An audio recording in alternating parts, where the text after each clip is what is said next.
chest pain that feels like pressure or tightness. Have you ever felt that weird, tight pressure in your chest and thought, it's probably just gas, or maybe I slept weird? Yeah, I've been there. Maybe you're sitting on the couch after a big meal. Maybe you're stressed out from work, and suddenly your chest feels like someone's pressing down with a fist. Not sharp, not stabbing, just this dull, uncomfortable pressure. And let's be honest, most of us brush it off.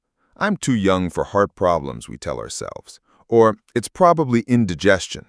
But here's the thing. Sometimes that little voice in your head saying it's nothing is flat out wrong.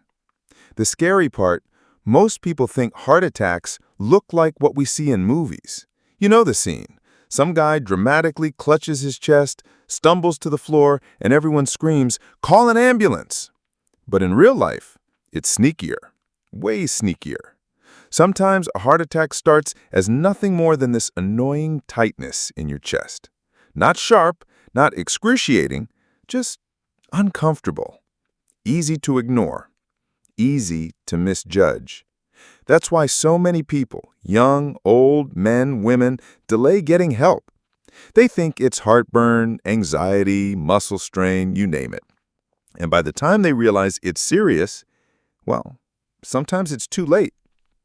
So what's actually happening inside your body when you feel that pressure? Let me break it down. No complicated doctor speak, promise. Your heart is basically a hard-working pump, sending blood loaded with oxygen all around your body. But for your heart to work, it needs its own blood supply, delivered through tiny vessels called coronary arteries. Now, imagine those arteries slowly getting clogged over the years. Fatty deposits, called plaques, build up inside. You don't feel it happening. You can't see it happening. But one day, a plaque cracks. Your body forms a clot to patch it, and suddenly, bam! Blood flow to your heart gets blocked. Your heart muscle starts suffocating. It's starved of oxygen. And your body? It starts sending signals. That tight, pressing chest pain? That's not random. That's your heart literally begging for help. Here's where it gets real. Chest pain isn't always a heart attack, but certain warning signs, those you can't ignore. Let me walk you through the big red flags. The pain feels like pressure, squeezing, fullness, or tightness, like someone sitting on your chest. It lasts more than a few minutes, or it goes away and comes back. The pain isn't just in your chest. It can spread to your shoulders, arms, especially the left one, back, neck, jaw, or even stomach. You start sweating, but not the normal, it's hot kind. This is cold, clammy sweat. You feel nauseous or lightheaded. You suddenly feel short of breath, even if you're just sitting still. Sound familiar? Even a few of these combined? Yeah, don't gamble with that. Here's the brutal truth. Ignoring chest pain like this is like ignoring a fire alarm in your house. You can tell yourself, it's probably a false alarm, sure. But what if it's not?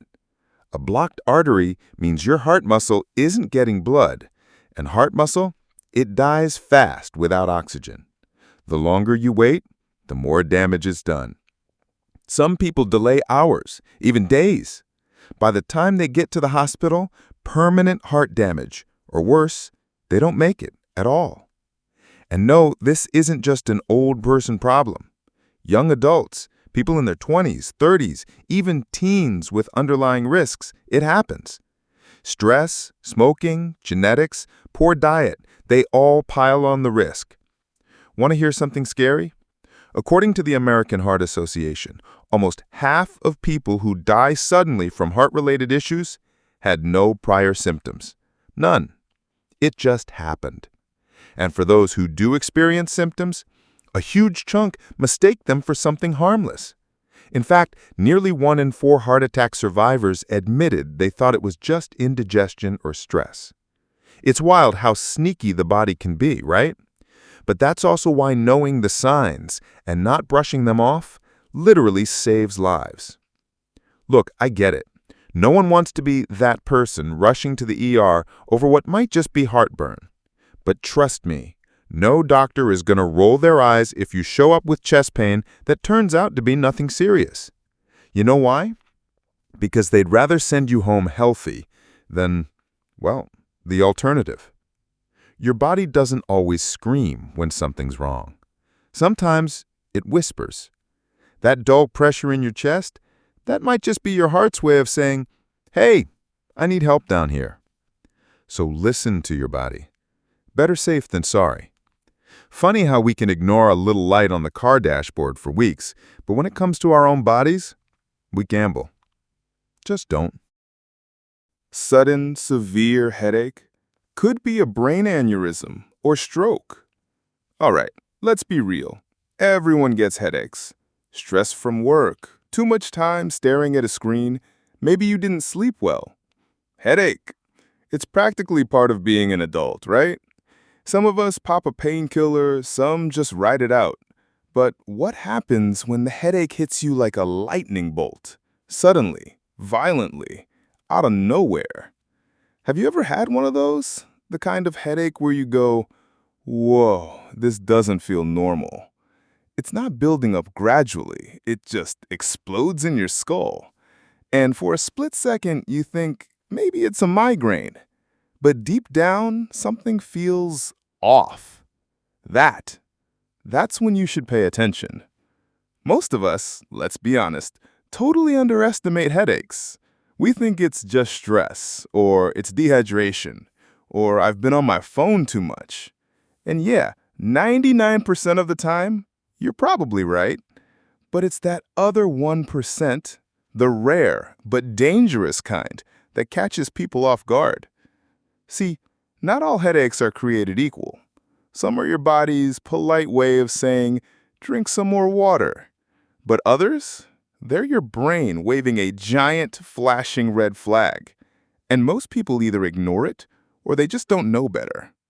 Especially if you've never heard of terms like brain aneurysm or hemorrhagic stroke. Those words sound scary and medical and distant until they happen to you. Here's the plain English breakdown of what might actually be happening inside your head when that sudden, severe headache hits. Picture your brain like a super complex electrical system, full of wires, pathways, and, most importantly, blood vessels. These blood vessels carry oxygen and nutrients, keeping everything running smoothly. But sometimes, and here's the scary part, a weak spot develops in one of those vessels. Kind of like when an old garden hose gets a bulge. That's a brain aneurysm. It might sit there quietly for years. You don't feel it. You don't know it's there. But if that aneurysm bursts, suddenly blood spills into the brain. Your brain tissue doesn't like that at all. It creates massive pressure, damages cells, and within seconds, your body starts freaking out. The result is often what people describe as the worst headache of their life. Sudden, intense, and completely out of nowhere. And strokes, similar deal. A blood vessel in your brain either bursts, hemorrhagic stroke, or gets blocked, ischemic stroke, cutting off oxygen to parts of your brain. Depending on the area affected, you might experience confusion, weakness, slurred speech, but often, it all starts with that monster headache. So, how do you tell the difference between a run-of-the-mill headache and a full-blown medical emergency? Here are the big warning signs. A sudden, severe headache that hits like a thunderclap, not gradually building, but instant and intense. It feels different from your usual headaches or migraines, sharper, more explosive, and overwhelming. You might also experience nausea or vomiting, especially if it comes with a headache, blurred vision or double vision, neck stiffness or pain, confusion, trouble speaking or difficulty understanding others, weakness or numbness on one side of your face or body, seizures or fainting. A lot of people ignore these signs. They downplay it. They tell themselves it'll pass. But if even a few of these hit at once, it's time to take it seriously. The brutal reality: ignoring this kind of headache can cost you everything. If a brain aneurysm bursts and you don't get help fast, the bleeding builds pressure inside your skull, squeezing your brain. Within minutes to hours, it can cause permanent brain damage or death. Same goes for strokes. Every second without oxygen kills brain cells. The longer you delay, the more damage is done. Some people lose their ability to speak, walk, or function normally, permanently. Others, they don't survive at all. And here's the hardest part. Sometimes that one headache is the only warning you get before disaster strikes. No second chances, no do-overs. Here's a stat that'll make you think twice. Around 30,000 brain aneurysms rupture every year in the US alone. Almost 50% of those cases are fatal. For strokes, roughly 1 in 4 people worldwide will experience one in their lifetime. And many survivors, even those who make it, live with long-term disabilities. Scary? Absolutely. But also avoidable, if caught early enough. Look, no one's saying you need to panic every time you get a headache. That'll be exhausting. But when your body throws you something completely out of the ordinary, you owe it to yourself to pay attention. That blinding, sudden, out-of-nowhere headache, that's not your body messing with you. It's your brain's version of pulling the fire alarm. And trust me, better to check, better to be wrong, than to wish you had. Your brain is basically running the whole show. When it cries for help, don't hit snooze. Headaches suck. We all know that. But some aren't just annoying. They're your only warning shot. And with your brain, you really don't want to miss it. Lower right abdominal pain. Could be appendicitis. Okay, let's talk about stomach pain for a second. Because honestly, who hasn't dealt with it? Maybe you skipped breakfast. Maybe you had that super greasy late-night burger. Or maybe your stomach's just in a bad mood. We've all been there. Bloating, cramps, gas, that weird feeling in your gut. Most of the time, annoying, sure, but not exactly life-threatening. But here's where it gets tricky. What if that pain feels different?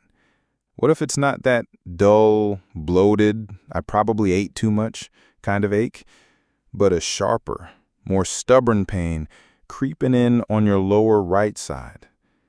If you've ever had that, or you're feeling it right now, listen up.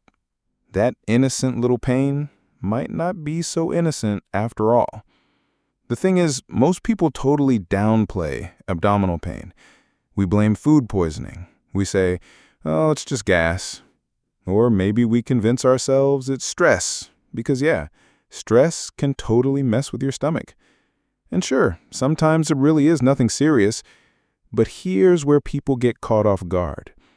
There's one little organ in your belly that likes to stay quiet until suddenly it doesn't. And when it finally throws a tantrum, you're in for a world of trouble.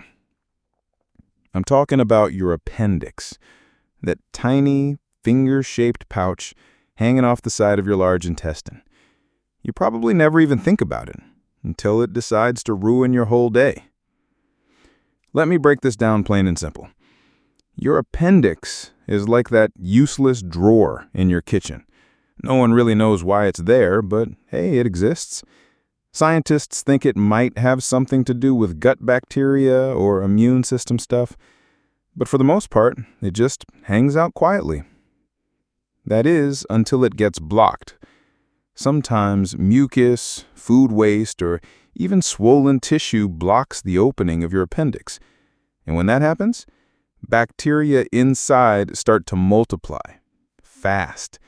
The appendix gets inflamed, swollen, filled with pus, and because it's trapped in this tiny space with nowhere for the pressure to go, the pain starts. It usually begins around your belly button, a weird, vague discomfort. But then, as the inflammation worsens, the pain moves to your lower right side, sharper, more intense, and way more localized. If that pressure keeps building, your appendix can literally burst, spilling infected material into your abdominal cavity. And that's when things get seriously dangerous. So, how do you know when that annoying stomach pain is just, well, annoying, and when it's something way more urgent? Here are the red flags you need to keep in mind. Pain starts near your belly button, then shifts to the lower right abdomen. The pain gets sharper, constant, and worse over time. You feel nauseous or actually vomit. You lose your appetite. Even your favorite food sounds disgusting. You develop a low-grade fever. Your abdomen feels tender to the touch, especially on the right side. You might feel bloated or notice your belly is hard to the touch. Walking, coughing, or even laughing makes the pain worse. Some people also experience constipation or diarrhea, but the biggest, most telling sign is that steady, worsening pain in your lower right abdomen. And here's the thing. Once the appendix bursts, the pain can actually temporarily ease, and that's not good news. That often means the appendix has ruptured, and now infection is spreading throughout your abdomen, a life-threatening condition called peritonitis. Let me be blunt. Ignoring appendicitis can literally kill you. If your appendix bursts and infected material spills into your abdominal cavity, your entire body goes into crisis mode. You develop a severe infection, your organs get inflamed, your temperature skyrockets, your blood pressure drops. It's a full-blown medical emergency. Without immediate surgery and antibiotics, your chances of survival drop fast. Even if you survive, the complications can lead to long hospital stays, multiple surgeries, or long-term health issues. The worst part? It often starts with just a stomach ache. That's why so many people brush it off until it's too late. Here's the reality check most people don't know. Over 5% of people will experience appendicitis in their lifetime.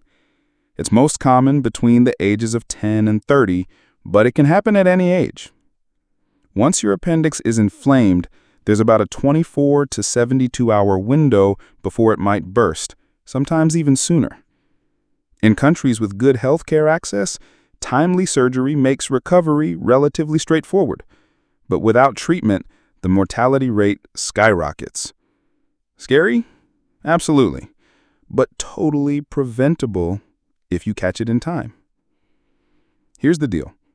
No one's saying you need to run to the ER every time your stomach feels weird.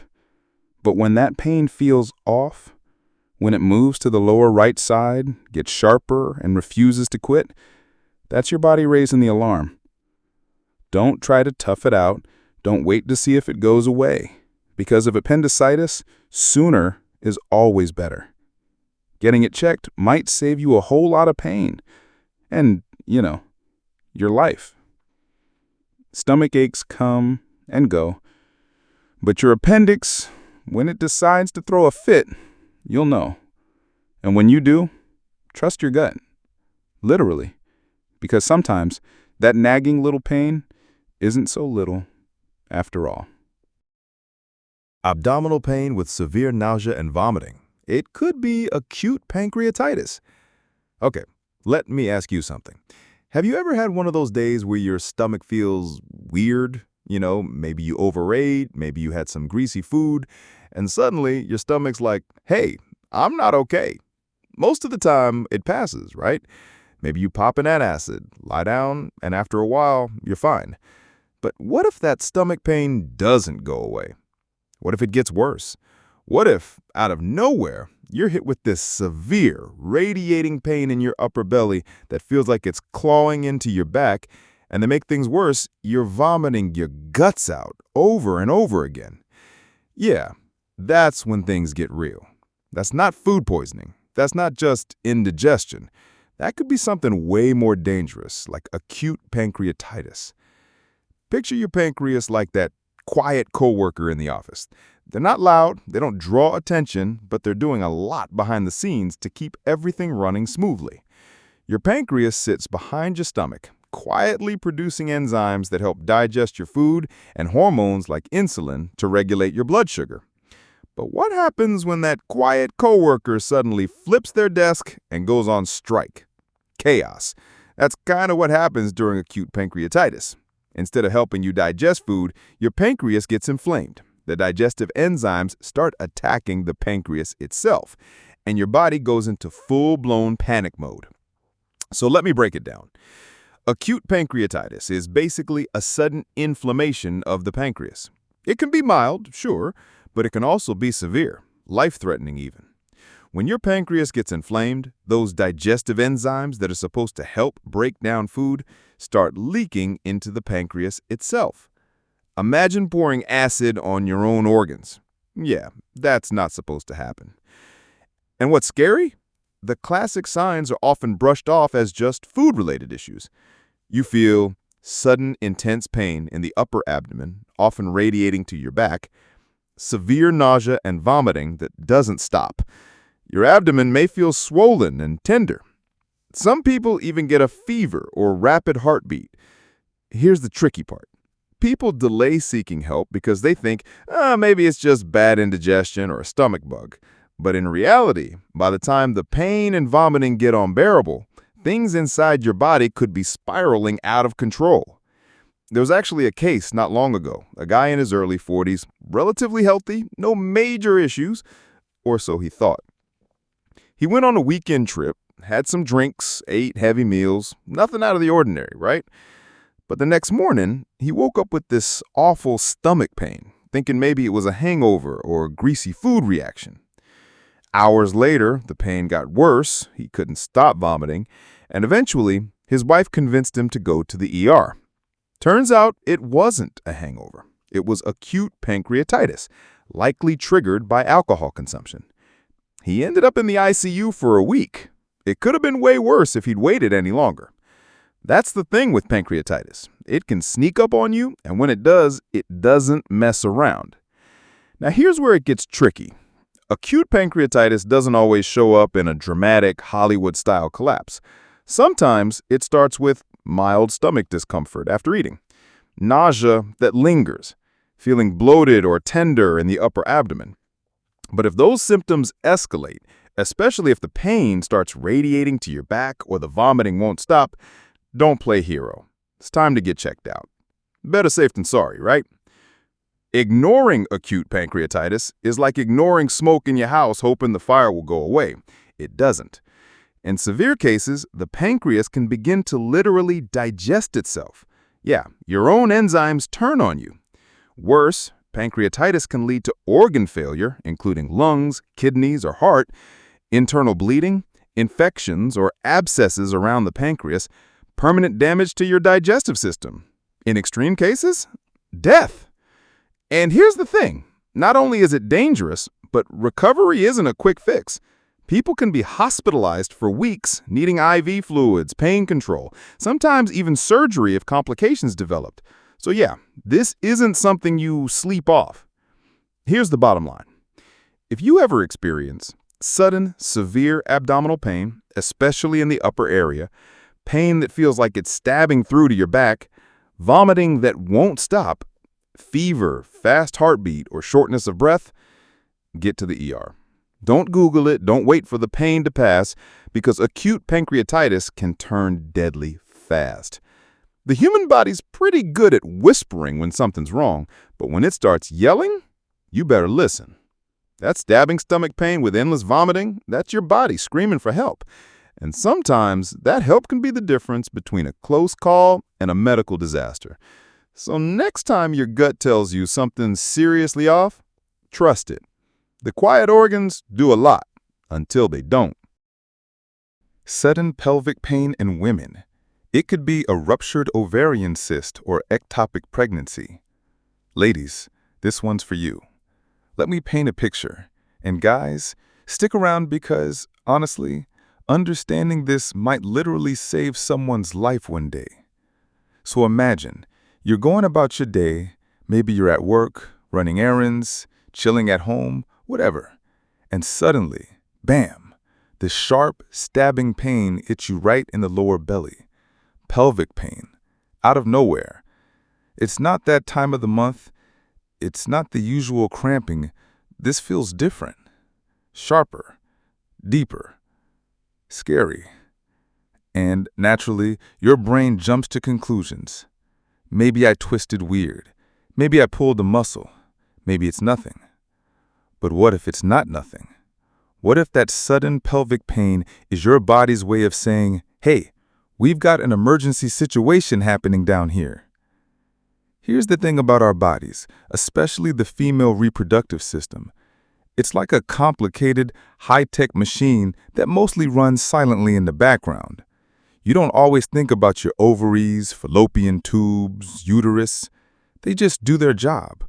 But sometimes, just like any machine, things can go wrong. Picture a water balloon.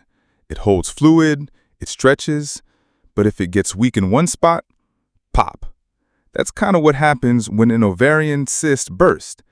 Now imagine that happening inside your body. Painful, right? Or worse, imagine a pregnancy that doesn't implant where it's supposed to, like in the uterus, but instead in the fallopian tube. That's called an ectopic pregnancy. And spoiler alert, your fallopian tubes are not designed to stretch like that. If it ruptures, we're talking severe pain, internal bleeding, and yeah, a full-blown medical emergency. Let's break this down. There are two big reasons why sudden pelvic pain in women should never be ignored. First, ruptured ovarian cysts. These are fluid-filled sacs that can develop on your ovaries. Most of the time, they're harmless and go away on their own. But sometimes they grow larger, and if they rupture, it can cause sharp, sudden pelvic pain, abdominal bloating or tenderness, dizziness, or even fainting if there's internal bleeding. Second, ectopic pregnancy. This happens when a fertilized egg implants somewhere outside the uterus, usually in the fallopian tube. It can't grow properly there, and if left untreated, the tube can rupture, causing severe pelvic or abdominal pain, often on one side, vaginal bleeding, dizziness, shoulder pain, or feeling faint, signs of internal bleeding. Here's the scary part. Both conditions can escalate fast. We're talking minutes to hours. And ignoring them, not an option. Let me tell you about a real case I came across. A 28-year-old woman, healthy, no major medical issues, suddenly experienced sharp stabbing pain in her lower abdomen while grocery shopping. She thought maybe it was gas, maybe period cramps sneaking up on her early, but within 20 minutes, the pain got worse. She felt dizzy, sweaty, and nauseous. Her friend rushed her to the ER. Turns out, she had a large ovarian cyst that had ruptured, causing internal bleeding. Doctors said if she had waited any longer, she could have gone into shock. She needed emergency surgery. Thankfully, she recovered, but only because she acted quickly. Or consider another case. A woman in her early 30s had no idea she was even pregnant. She thought her period was just late. But one morning, intense, one-sided pelvic pain hit her. She brushed it off, but by the evening, she could barely stand. Turns out, it was an ectopic pregnancy that had ruptured. She was rushed into surgery, and doctors told her, straight up, "You're lucky you got here when you did." Here's what makes this so dangerous. Sometimes the early signs are super easy to miss. Not every ovarian cyst gives obvious symptoms, and with ectopic pregnancy, some women don't even know they're pregnant yet. So what should you pay attention to? For ovarian cysts, irregular periods, pelvic pain during or after sex, bloating or pressure in your lower belly. For ectopic pregnancy, missed period or irregular bleeding, mild pelvic pain that slowly worsens, shoulder pain, a weird but classic sign of internal bleeding, feeling dizzy, weak, or faint. Basically, if something feels off, especially if you know you could be pregnant, don't ignore it. Ignoring sudden pelvic pain is dangerous. A ruptured ovarian cyst can cause significant internal bleeding, infection, or damage to reproductive organs. In severe cases, it can require surgery or even the removal of an ovary. But ectopic pregnancy? That's even more critical. If the fallopian tube ruptures, you can lose a lot of blood. Your fertility can be affected. It can become life-threatening within hours. Every minute matters. The longer you wait, the higher the risk of serious, permanent damage or worse. Let's keep this simple. If you're a woman experiencing sudden, sharp pelvic or lower abdominal pain, pain on one side that gets worse, nausea, vomiting, or fainting, vaginal bleeding, especially if you suspect pregnancy, shoulder pain, dizziness, or feeling faint, basically, if something feels off, drop everything, go to the ER. Even if you think it's probably nothing. When it comes to your reproductive health and your life, it's better to overreact than to underreact. Your body knows how to whisper when something's not right, but when it starts shouting with pain, that's your signal to listen. Pelvic pain that hits you out of nowhere isn't just an inconvenience. It could be your body's SOS. Whether it's a birth cyst or an ectopic pregnancy, don't gamble with your health. Better to check it than to regret it. Sudden cramping pain in the calf or thigh. It could be deep vein thrombosis. All right, let's talk about something that honestly flies under the radar for way too many people. Leg pain. More specifically, that sudden cramp-like pain you might feel in your calf or thigh. You know the feeling. It creeps up, catches you off guard, maybe feels like you just pulled a muscle or had a Charlie horse. And what do most of us do? Stretch it out, rub it, maybe blame dehydration, and go about our day. But here's the kicker. Not all leg cramps are innocent. Sometimes that cramping pain, it's not a pulled muscle. It's not from overexertion. It's something much, much more dangerous brewing deep inside your leg. It could be a deep vein thrombosis, or DVT for short. Sounds fancy, but in plain English, it's a blood clot, and not the harmless kind. Picture this. You've been on a long flight, stuck in that cramped airplane seat for hours. Your legs feel stiff, your body's sore, and you can't wait to stretch out. You finally get home, and the next day, you notice your calf feels tight, maybe a little swollen, a dull ache.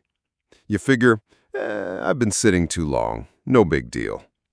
But beneath the surface, a blood clot could be forming.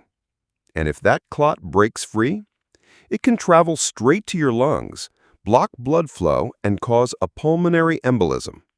Translation? It can kill you. Sounds dramatic? It is, but it's also real and scarily common.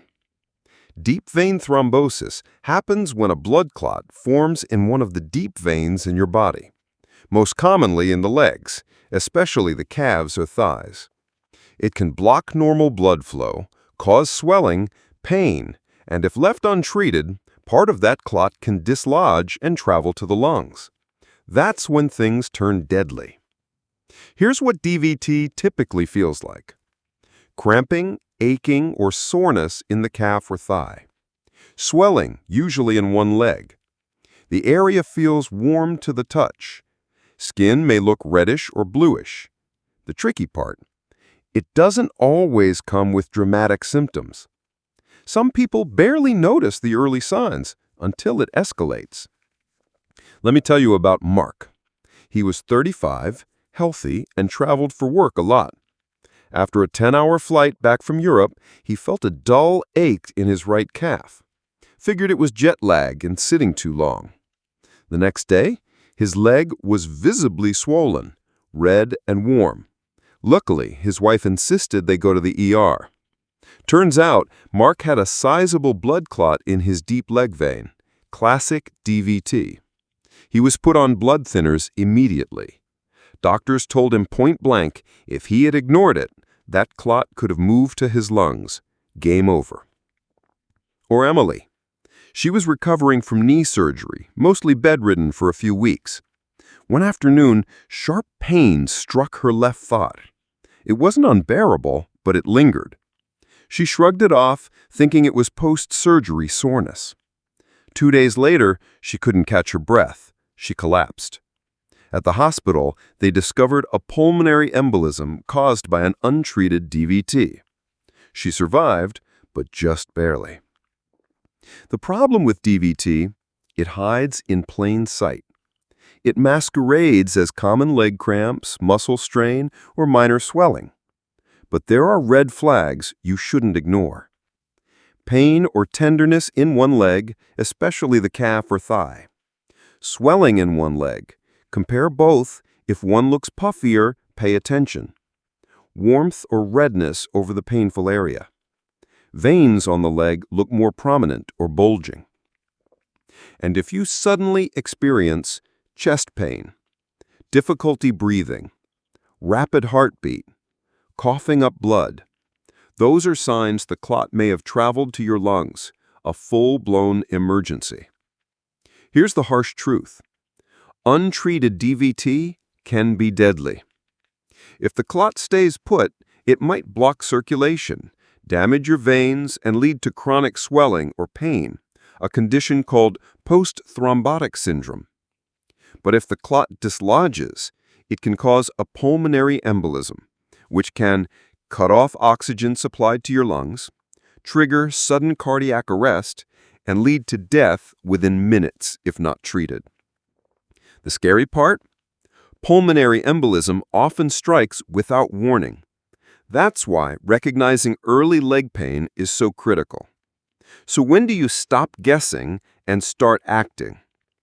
Get medical help fast if you experience unexplained cramping or soreness in your leg, especially after long travel or surgery. One leg suddenly becomes swollen, red, or warm. Veins look enlarged or rope-like. Shortness of breath, chest pain, or coughing up blood develops. These aren't wait-and-see symptoms. You need a doctor now. Look, leg cramps happen to all of us, but when that ache feels different, deeper, and persistent and one-sided, it's time to pay attention. DVT doesn't discriminate. It can hit young, healthy folks, not just the elderly. Knowing the signs, it could literally save your life. Your legs carry you through life. Don't ignore them when they're trying to tell you something's wrong. Sudden pain in the left shoulder or left arm could be a heart attack.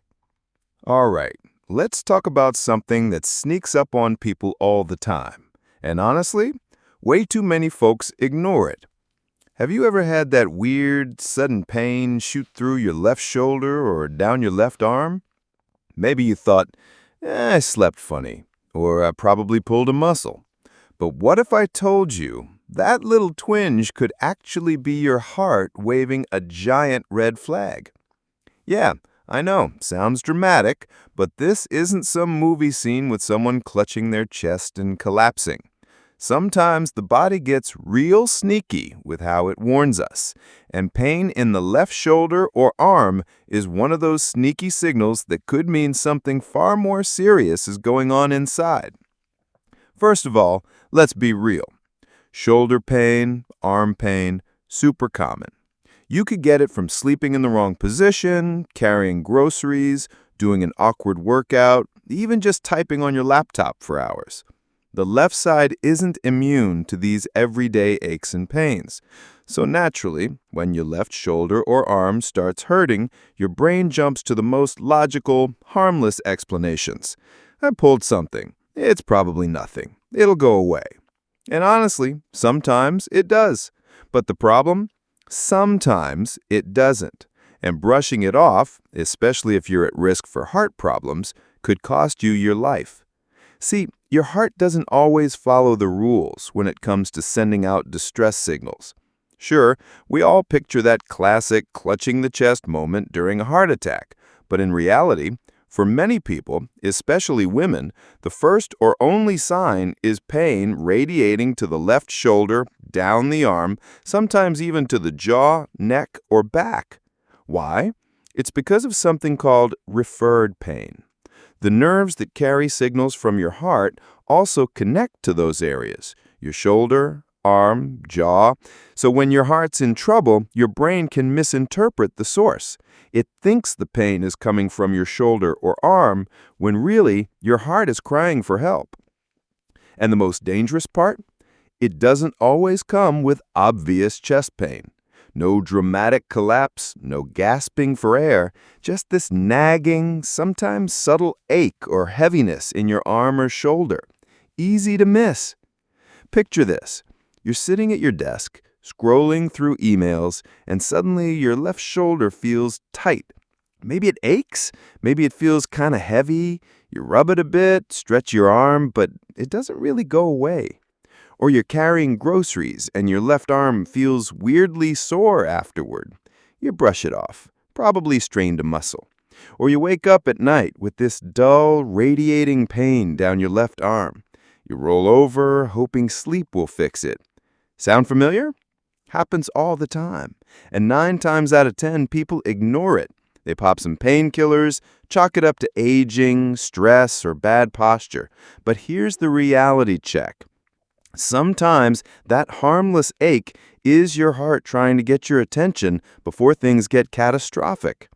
Now, I'm not saying every twinge means you're having a heart attack. Don't panic over every sore muscle. But there are clear warning signs that should make you stop and seriously consider seeing a doctor, or better yet, heading to the ER. Here's what to watch out for.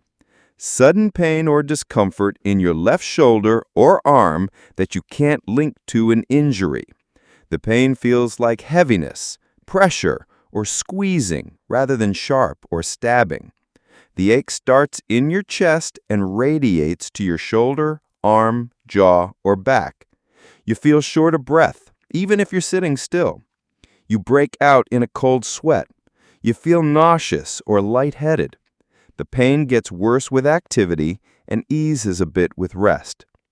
If multiple symptoms show up together, don't guess. Get help. Look, I get it. Nobody wants to rush to the hospital over what might be a pulled muscle. But ignoring this particular pain, that's a gamble you do not want to take. If it's a heart attack brewing and you wait too long, the damage to your heart muscle can be permanent. The longer blood flow is blocked, the more tissue dies. And once that damage is done, it can lead to heart failure, your heart can't pump blood effectively, arrhythmias, dangerous irregular heart rhythms, sudden cardiac arrest, your heart stops altogether, and death. Blunt, but true. And remember, not all heart attacks are instantly fatal. Some start small, a warning shot. And ignoring that first sign can mean the next one hits harder with fewer chances to survive. So here's the deal. If you're experiencing unexplained pain or discomfort in your left shoulder or arm, especially with any of those other symptoms I mentioned, you don't wait. You don't Google it for 3 hours or convince yourself it's nothing. You seek medical attention. Call emergency services if the pain comes on suddenly and feels unusual. It spreads from your chest to your shoulder, arm, jaw, or back. You feel weak, lightheaded, or short of breath. You break out in a cold sweat. You have a known history of heart problems, high blood pressure, or high cholesterol, and now this pain shows up. It's always better to have a doctor tell you it's a false alarm than to regret ignoring the warning signs. The bottom line, your body is pretty good at whispering before it screams. A little ache in your left shoulder or arm might feel harmless, but sometimes it's your heart raising a hand saying, "Hey, I need some help here." Listen to it. You don't need to panic over every sore muscle, but when things feel off, really off, trust your gut, get checked, and take care of that heart. Severe headache with stiff neck could be meningitis. Let me ask you something. Have you ever woken up with a killer headache and thought, ugh, probably dehydrated, or it's just stress? We've all been there. But what if that headache wasn't just your usual run-of-the-mill pain? What if it came with a stiff neck and maybe a little light sensitivity? I know, it still sounds kind of harmless, right? Maybe you slept funny or sat hunched over your laptop too long. But in some cases, those symptoms, a severe headache paired with a stiff neck, can be the early warning signs of something way more dangerous: meningitis. And here's the scary part. Meningitis doesn't exactly send you a calendar invite. It hits fast, often catches people off guard, and if you ignore it, things can spiral downhill quickly. Headaches, stiff neck, those two show up all the time for completely innocent reasons. Maybe you didn't drink enough water. Maybe you've been stressed, staring at your screen, or slept with your neck at some weird angle. Sometimes a simple cold or flu leaves your muscles feeling tight, your head pounding, and you feeling generally miserable. So, when those symptoms show up, it's totally natural to shrug them off. Pop a painkiller, grab a glass of water, maybe stretch your neck a bit and hope for the best. But meningitis, that's a whole different beast. And the tricky part is, in the early stages, it feels similar to those common harmless issues, until it doesn't. All right, quick crash course. Meningitis is when the protective membranes covering your brain and spinal cord, called the meninges, become inflamed. That inflammation is often triggered by an infection. It could be viral, bacterial, or even fungal. But bacterial meningitis, that's the really dangerous one. Why? Because bacterial meningitis can progress fast, like hours fast. And without treatment, it can lead to brain damage, hearing loss, seizures, or even death. The inflammation puts pressure on your brain, messes with how your nervous system functions, and can disrupt the flow of blood and nutrients to your brain. And guess what 2 of the earliest warning signs are? You got it. Severe headache and stiff neck. Let me paint the picture. You're at home, maybe recovering from what you thought was a regular cold or flu. You've got a headache that feels way more intense than usual. Your neck feels stiff, like you slept wrong, and you're struggling to turn your head. Maybe the lights in your room suddenly feel like they're way too bright. You think, it's just the flu. I'm probably dehydrated. You drink some water, pull the blanket over your head, and hope to sleep it off. Or maybe you've been traveling, you're jet-lagged, exhausted, and now your head feels like it's in a vice grip and your neck doesn't want to cooperate. Again, easy to dismiss. Unfortunately, that's how meningitis catches people off guard. It disguises itself as a bad headache or muscle strain, and meanwhile, inside your body, that inflammation is ramping up. Number 5. Specific warning signs that should raise concern. So how do you know when it's not just dehydration, bad sleep, or stress? Here are the big red flags to look out for. A sudden, severe headache, worse than your usual headaches. Stiff neck, difficulty moving your head up, down, or side to side. Sensitivity to light, normal room lighting feels harsh or painful. Nausea or vomiting, especially if it's not related to food or stomach bugs. Fever, often high, and it doesn't respond well to normal meds. Confusion or difficulty concentrating, feeling foggy or disoriented. Drowsiness or difficulty staying awake, extreme fatigue that feels abnormal. Seizures in more severe cases. In infants, bulging soft spot on the head, irritability, poor feeding, or constant crying. And here's a particularly concerning sign. If you try to tilt your chin down toward your chest and it's extremely painful or impossible, that's a classic meningitis red flag. Here's where it gets real. Untreated meningitis, especially the bacterial kind, can escalate fast. We're talking permanent brain damage, hearing loss, learning disabilities, seizures, and in the worst-case scenario, death, sometimes within just a day or 2 of the first symptoms showing up. Even viral meningitis, which tends to be less severe, can still leave you feeling wrecked for weeks if not treated properly. Ignoring those early symptoms in hopes they'll magically go away is a dangerous gamble. The earlier you catch it, the better your odds. Treatment, often involving powerful antibiotics or antivirals, can make all the difference between a full recovery and lifelong complications. The golden rule? If you or someone you know develops a severe headache combined with a stiff neck, especially with fever, confusion, or sensitivity to light, do not wait it out. This is a straight to the doctor, ER level situation. You should seek immediate help if the headache feels different, more intense, or came on suddenly. Your neck is stiff, painful, and movement is limited. You're experiencing fever, nausea, or vomiting along with the headache. Lights seem painfully bright. You feel unusually sleepy, confused, or disoriented. You've recently been exposed to someone with meningitis. You've recently had a sinus or ear infection that's suddenly gotten worse. Early diagnosis and treatment are key.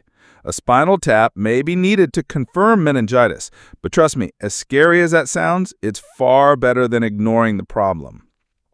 At the end of the day, headaches and stiff necks happen, sure. But when they show up together with other weird symptoms tagging along, that's your body throwing up warning signs like crazy. Don't dismiss it. When in doubt, get checked out. Your brain's got enough to deal with. Don't let meningitis sneak up on it. Lower back pain radiating to the leg. Could be a pinched nerve or herniated disc. Okay, real talk. Who hasn't experienced some lower back pain at some point?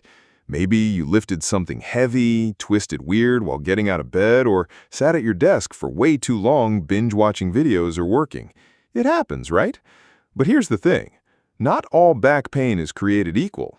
If your lower back pain suddenly starts shooting down your leg, tingling, burning, or causing weakness, yeah, that's not your typical slept weird situation. That could actually be your body waving a giant red flag. And ignoring it? Well, let's just say it could land you flat on your back or worse. The tricky part is, when this starts, it often feels pretty mild. Maybe a dull ache in your lower back, a little stiffness, some tingling in your leg or foot that comes and goes. You tell yourself, it's probably just sciatica, it'll go away. Or you blame it on your workout, your office chair, your mattress. Totally reasonable. We all tend to downplay aches and pains. We're busy, life moves on. But if you've got pain traveling from your lower back, down your butt, and along the back of your leg, that's not just a muscle strain. That could be your sciatic nerve getting seriously irritated or compressed. And the longer you let it slide, the worse it can get. The technical term for this is radiculopathy, and in many cases, it's caused by a herniated disc or a pinched nerve. Let me break that down real quick. Your spine isn't just a stack of bones, it's like a high-tech cable system. Between each vertebra, you've got these cushiony discs that absorb shock and help your spine move. But if one of those discs gets damaged, it can bulge or even rupture, pressing on the nearby nerves. And when that nerve happens to be your sciatic nerve, which runs from your lower back down through your hips and legs, hello, radiating pain, numbness, weakness, even trouble walking. Left untreated, it doesn't just hurt, it can permanently damage the nerve. You could lose feeling or strength in your leg, and in rare but severe cases, it can lead to a condition called Cauda Equina syndrome, where you lose control over your bladder or bowels. Yeah, that escalated quickly, right? Picture this. You're carrying groceries up the stairs. You twist slightly, feel a twinge in your lower back. Yeah, no big deal, you think. Over the next few days, the ache lingers. Then, weirdly, you notice a sharp pain down your butt and the back of your thigh. It tingles, burns, maybe even feels a little numb. Your foot feels clumsy. You Google it. Probably sciatica. Stretches will help. But the pain gets worse. One day, you can't barely put weight on your leg. Sitting hurts. Standing hurts. You can't find a position that feels normal. You finally go to the doctor. Imaging, a disc in your lower back pressing on your nerve. It's not just sciatica, it's a herniated disc causing nerve compression. If you'd waited longer, that nerve damage could have been permanent. So what exactly should set off your alarm bells? Here are the big signs you shouldn't ignore. Pain that starts in your lower back and shoots down one leg. tingling, numbness, or a burning sensation in your leg or foot. Muscle weakness in your leg, especially if lifting your foot becomes difficult. This is often called foot drop. Pain that gets worse when you sit, cough, sneeze, or move a certain way. Trouble walking, standing, or keeping your balance. Sudden loss of bladder or bowel control. This one's a full-blown emergency, no questions asked. A little back pain? Sure, annoying, but usually manageable. But back pain combined with leg pain and nerve symptoms, that's your cue to take it seriously. If you ignore these warning signs and hope they'll magically disappear, here's the harsh reality. That herniated disc can keep pressing on your nerve, making the damage worse. Numbness and weakness might become permanent. You could end up with chronic pain that's tough to treat. And in rare but severe cases, you could develop Cauda equina syndrome, which may leave you with incontinence or even paralysis if not treated quickly. And trust me, you do not want to find yourself in an emergency room, unable to feel your legs, wishing you had seen a doctor weeks earlier. So, when do you stop Googling and actually get help? Here's when. Intense lower back pain that shoots down your leg and doesn't improve. Numbness, tingling, or weakness in your leg or foot. Difficulty walking, standing, or keeping your balance. Loss of bladder or bowel control. This is a 911 situation, no questions asked. Sudden inability to move part of your leg or foot. Even if the pain seems manageable, nerve symptoms are not something to gamble with. The sooner you deal with it, the better your shot at full recovery. Look, lower back pain happens. It's practically a rite of passage for being an adult these days. But when it starts creeping down your leg, messing with your nerves, and making your muscles weak, that's your body's version of hitting the panic button. Don't ignore it. Pay attention, get checked out, and don't let a small backache turn into a big, life-altering problem. Joint pain with swelling and redness could be a joint infection. We all know what joint pain feels like. Maybe you twisted your ankle while walking. Maybe your knee aches after a long day. Usually we think of joint pain as something minor, something that comes with age, activity, or overuse. But sometimes joint pain is much more than just discomfort. Sometimes it's your body sounding the emergency alarm, especially when that joint pain comes out of nowhere and it's paired with swelling, redness, and maybe even fever. That's when you might be dealing with a joint infection. And trust me, this is not something you can sleep off. Here's why joint infections are so sneaky. Most people brush off joint pain as arthritis, a sports injury, or simply, I must have slept weird.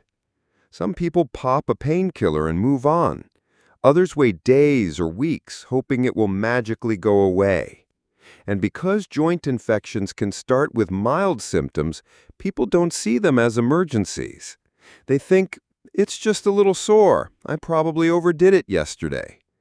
By the time the pain becomes unbearable, the infection might have already damaged the joint permanently. A lot of people think joint pain only becomes dangerous if you break a bone or tear a ligament. Many believe joint infections only happen after surgery or big injuries. But actually, bacteria can sneak into your joint from something as small as a skin cut, a dental infection, or even from the bloodstream. Some think joint pain is always linked to aging or arthritis, but a joint infection can hit anyone, even healthy young people. Another big myth? That swelling and redness around a joint automatically means it's gout or arthritis. Sometimes that redness is your body's way of screaming that there's an infection festering inside. So what does a joint infection actually feel like? It usually hits fast. One day your joint feels fine. The next, it's red, swollen, and you can barely move it. The pain is often sharp and intense, not just a dull ache. It's the kind of pain that makes you hesitate to put weight on the joint. The skin over the joint may look shiny or feel hot to the touch. And it's not just the joint. You might feel feverish, weak, or sick overall. Sometimes the whole body reacts, giving you chills and night sweats. The affected joint becomes stiff, and moving it even a little can send pain shooting through your body. Joint infections, also called septic arthritis, can happen for a few reasons. Bacteria can enter the joint from an open wound or skin cut, even a small one. A bloodstream infection traveling to the joint. Recent joint surgery or injections into the joint. Existing joint diseases like rheumatoid arthritis that weaken joint defenses. Weakened immune systems like in people with diabetes or on long-term steroids. Sometimes the cause isn't obvious at all. But regardless of how the bacteria got there, once it's inside the joint, it can rapidly destroy cartilage and bone. Here's where things get really dangerous. If a joint infection is left untreated, the bacteria can completely destroy the joint in just a few days. Spread to nearby bones, leading to bone infection, osteomyelitis.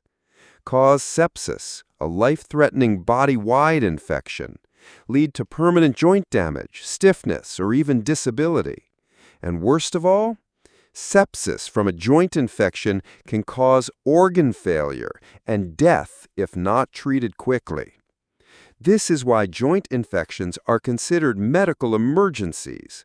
Waiting too long can cost you more than just mobility. It can cost you your life.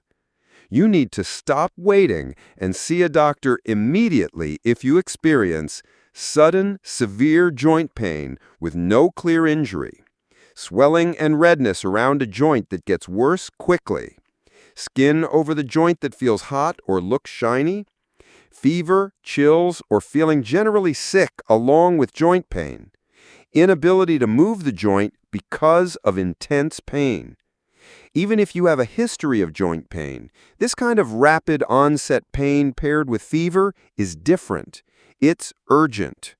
Early treatment with antibiotics and sometimes surgical drainage can save the joint and prevent life-threatening complications. It's easy to dismiss joint pain as something simple or temporary. But when your joint suddenly swells, turns red, and becomes too painful to move, that's your body waving a giant red flag. Joint infections can destroy your joints within days, and if ignored, can put your life on the line. Knowing when to get help isn't just smart. It can save your joints, your mobility, and your life. Let's talk about a kind of chest pain that catches you off guard. You take a deep breath, maybe after climbing stairs or just stretching, and suddenly, sharp, stabbing pain shoots through your chest. It's the kind of pain that makes you hesitate to breathe at all. Your first thought? Maybe it's just a pulled muscle. Maybe it's nothing. But sometimes it's something far more dangerous.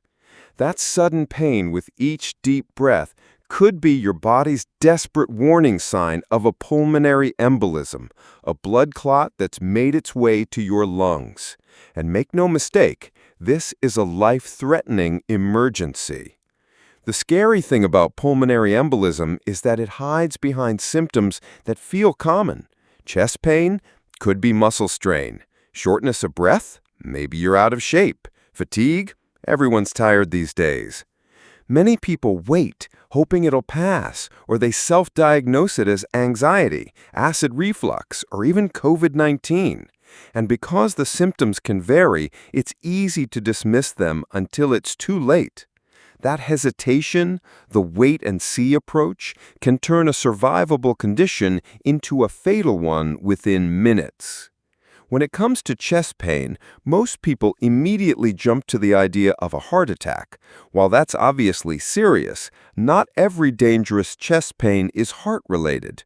Pulmonary embolism often flies under the radar because people believe only older people or smokers get blood clots.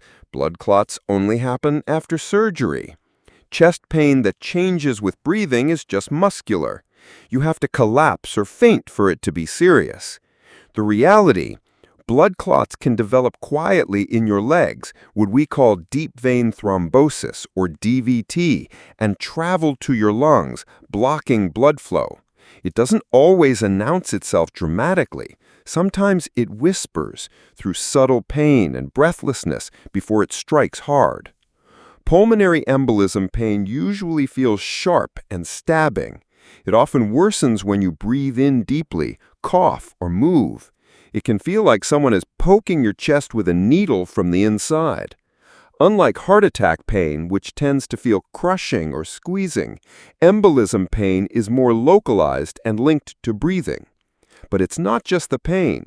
You might also notice shortness of breath that comes on suddenly, even at rest, rapid breathing or a racing heartbeat, feeling lightheaded, dizzy, or faint without clear reason, coughing, sometimes with bloody mucus, pain in the back or side of the chest.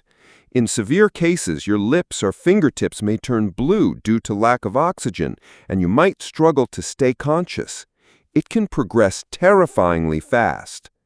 So how does a clot even get to your lungs? It often starts in the legs as DVT, which can be triggered by prolonged immobility, like long car or plane rides, recent surgery, especially orthopedic procedures, cancer or cancer treatments, birth control pills or hormone replacement therapy, pregnancy and the weeks following childbirth, smucking and obesity, certain genetic blood clotting disorders. The clot forms in the veins, breaks free, and travels through your bloodstream until it reaches your lungs. There, it blocks blood flow, starving your body of oxygen. Pulmonary embolism is not the kind of thing that fixes itself. If untreated, it can cut off oxygen supply, damaging organs, strain the heart, leading to heart failure, cause collapse, cardiac arrest, and death. The harsh reality? About 1/3 of people with undiagnosed or untreated pulmonary embolism don't survive. Even those who make it can face long-term issues like chronic shortness of breath or pulmonary hypertension, a dangerous rise in lung blood pressure that affects your daily life. Don't gamble with chest pain, especially when it worsens with breathing. Get medical help immediately if you experience sharp, stabbing chest pain that worsens with deep breaths or coughing, sudden shortness of breath, even if you are resting, unexplained rapid heartbeat, coughing up blood, feeling faint, dizzy, or anxious without clear reason, blue lips or fingertips, recent history of DVT, surgery, or long immobility. Doctors can use imaging tests, blood tests, and sometimes CT scans to confirm the diagnosis. With prompt treatment, typically blood thinners or clot-busting medication, your life can be saved. But time is everything. It's easy to brush off chest pain as something minor. But when every deep breath feels like punishment, your body is trying to tell you something urgent. Pulmonary embolism doesn't always shout. It whispers. Then it strikes. Recognizing the warning signs, especially after travel, surgery, or periods of immobility, could be the difference between life and death. Upper abdominal pain after eating fatty foods could be gallstones. Picture this. You've just finished a hearty meal, maybe a cheeseburger, maybe some fried chicken. You lean back, satisfied, but then, out of nowhere, this gnawing, squeezing pain starts creeping in right under your rib cage in the upper right part of your abdomen. It feels like your stomach's rebelling. The pain gets sharper. It might even shoot to your back or shoulder. It doesn't feel like normal indigestion. It feels different. That, my friend, could be your gallbladder waving a red flag. And more specifically, it could be gallstones causing a painful blockage. The tricky thing with gallbladder pain is that it sneaks up on you after eating, especially after rich, greasy, or fatty meals. People often brush it off as simple indigestion or gas. Maybe I ate too much. It's probably heartburn. But gallbladder pain has a way of repeating itself. And with each episode, the pain tends to get worse, last longer, and sometimes escalate into a full-blown medical emergency. The more you ignore it, the more dangerous it becomes. Gallstones. Most folks think they're only an issue for older adults or those with unhealthy lifestyles. But here's what people get wrong. You don't have to be overweight to get gallstones. Young, otherwise healthy people can develop them. It's not always excruciating right away. Early attacks can feel mild. You can have gallstones for years without symptoms, until suddenly they cause trouble. The danger lies in dismissing that early discomfort and missing the chance to prevent serious complications. Gallstone pain, often called a gallbladder attack or biliary colic, usually strikes in the upper right abdomen, just below your ribs. The pain can come on suddenly, often within an hour after eating fatty foods, feel sharp, cramping, or squeezing, radiate to your back or right shoulder blade, last anywhere from 15 minutes to several hours, be accompanied by nausea or vomiting. Sometimes it is so intense that you can't sit still or find a comfortable position. Unlike indigestion, this pain doesn't usually respond to antacids or over-the-counter stomach remedies. It's your gallbladder struggling as gallstones block the normal flow of bile. Gallstones are hard, pebble-like deposits that form inside your gallbladder. They can be as small as a grain of sand or as large as a golf ball. But even tiny ones can cause big problems if they block a bile duct. The risk factors for gallstones include eating a high-fat, high-cholesterol, low-fiber diet, being overweight or obese, rapid weight loss or fasting, pregnancy, age over 40, though younger people aren't immune, female gender, especially if using birth control pills or hormone therapy, family history of gallstones, certain medical conditions like diabetes or liver disease. Over time, gallstones can silently build up until one shifts into the wrong place, leading to pain, infection, or worse. Gallstone pain might seem harmless at first, but ignoring it can lead to inflammation of the gallbladder, blocked bile ducts causing jaundice, yellowing of the skin and eyes, severe infections, which can become life-threatening, pancreatitis, a painful and dangerous inflammation of the pancreas, gallbladder rupture, a surgical emergency. Left untreated, what starts as a nagging discomfort can escalate into hospitalization, surgery, or even sepsis, a widespread, life-threatening infection. Don't wait for the pain to go away if you experience repeated episodes of sharp upper abdominal pain after eating, pain that lasts for longer than a few hours, fever, chills, or shaking, yellowing of the skin or whites of the eyes, dark urine or pale stools, severe nausea and vomiting, pain that radiates to your back or shoulder. Doctors can confirm gallstones with ultrasound or other imaging tools. Treatment may involve dietary changes, medications, or surgery to remove the gallbladder. The good news? You can live perfectly well without it. Upper abdominal pain after indulging in fatty foods isn't just annoying, it could be your gallbladder's distress signal. Gallstones often lurk silently for years, but when they decide to make their presence known, they do it painfully. The key is not to wait for that pain to take control of your life. Listen to your body. Early action can save you from some seriously uncomfortable and dangerous complications. Headache with blurred vision or speech problems could be a stroke. All right, let's set the scene. You're sitting at your desk, maybe scrolling your phone or reading, when suddenly your head starts pounding. Not your typical tension headache. The pain feels weird, intense, and unfamiliar. At the same time, you notice your vision blurring, like someone smudged your glasses. Maybe your speech starts to slur, or your words just don't come out right. It feels confusing, scary. And here's the part most people don't realize.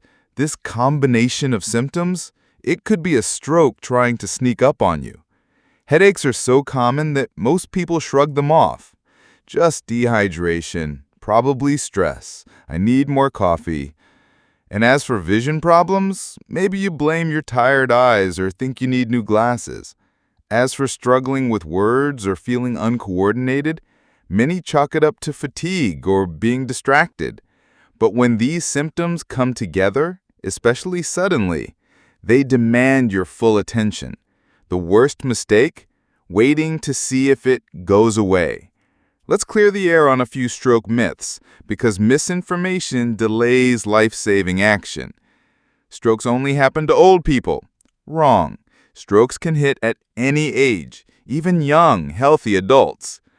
You need to collapse or lose consciousness for it to be a stroke. Nope. Some strokes are subtle at first. If the symptoms come and go, it's nothing. Dangerous thinking.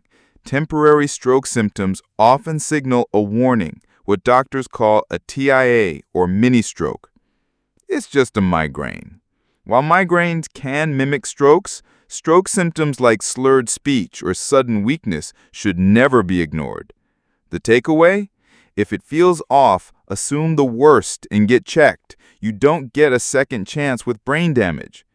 When a stroke starts brewing, the headache might feel sudden and severe, often described as the worst headache of your life. Located anywhere, but often more intense on one side, accompanied by confusion, vision changes, or dizziness.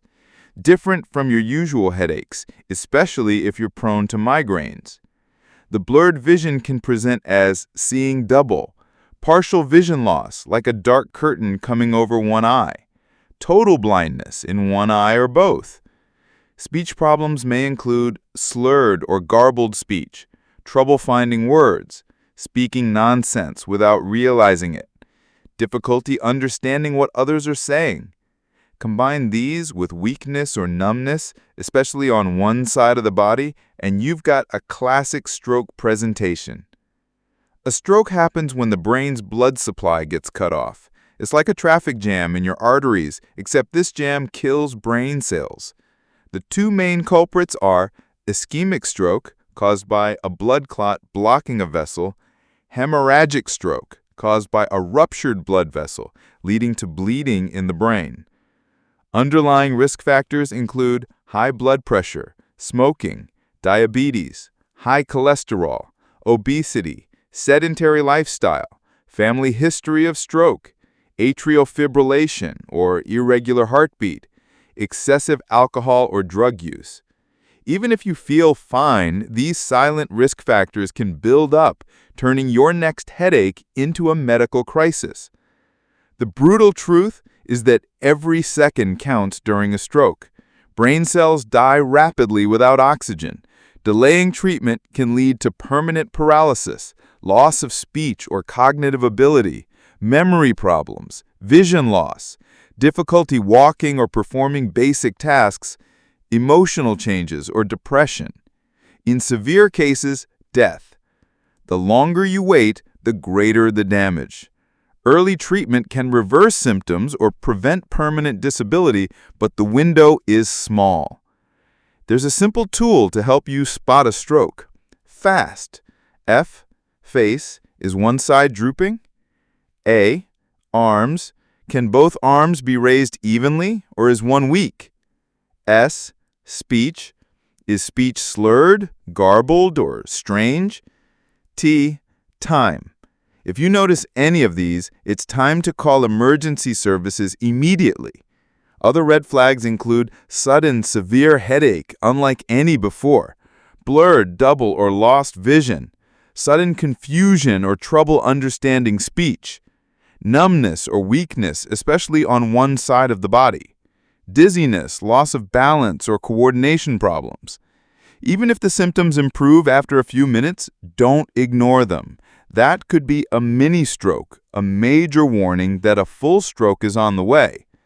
A headache with blurred vision or speech difficulties is your body screaming for attention, not whispering.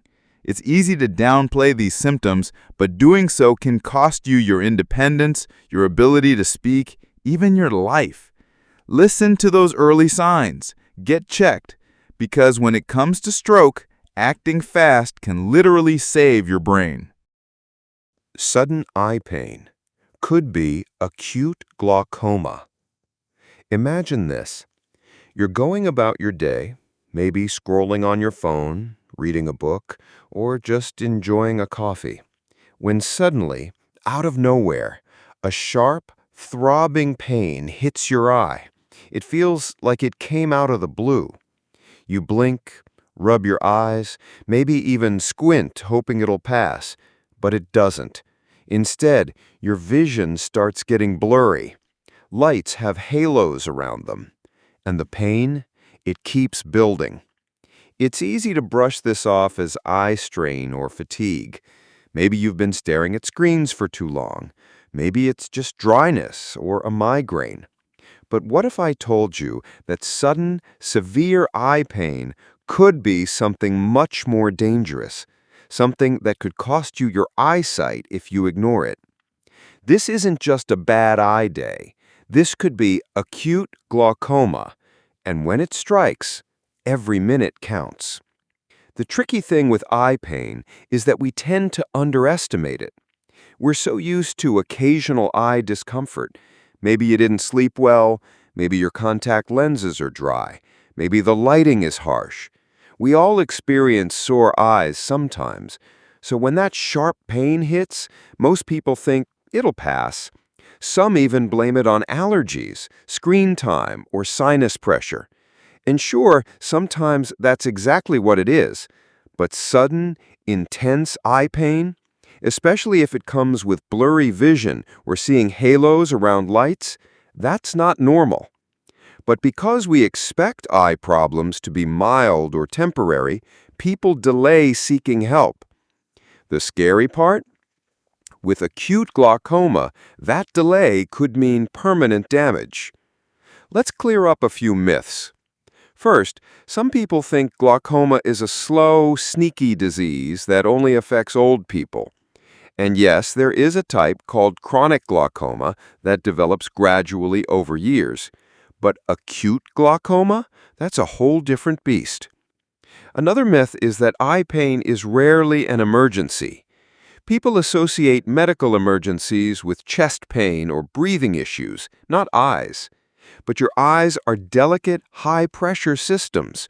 When something goes wrong fast, it can be catastrophic. And no, popping a painkiller or using eye drops from your bathroom cabinet won't fix this. Acute glaucoma needs urgent, specialized treatment. Waiting it out or self-medicating can make things worse. So what does this pain actually feel like? It's not your usual tired eye discomfort. Acute glaucoma pain is deep, intense, and often throbbing. It feels like pressure is building inside your eye, almost as if your eyeball is being squeezed from the inside.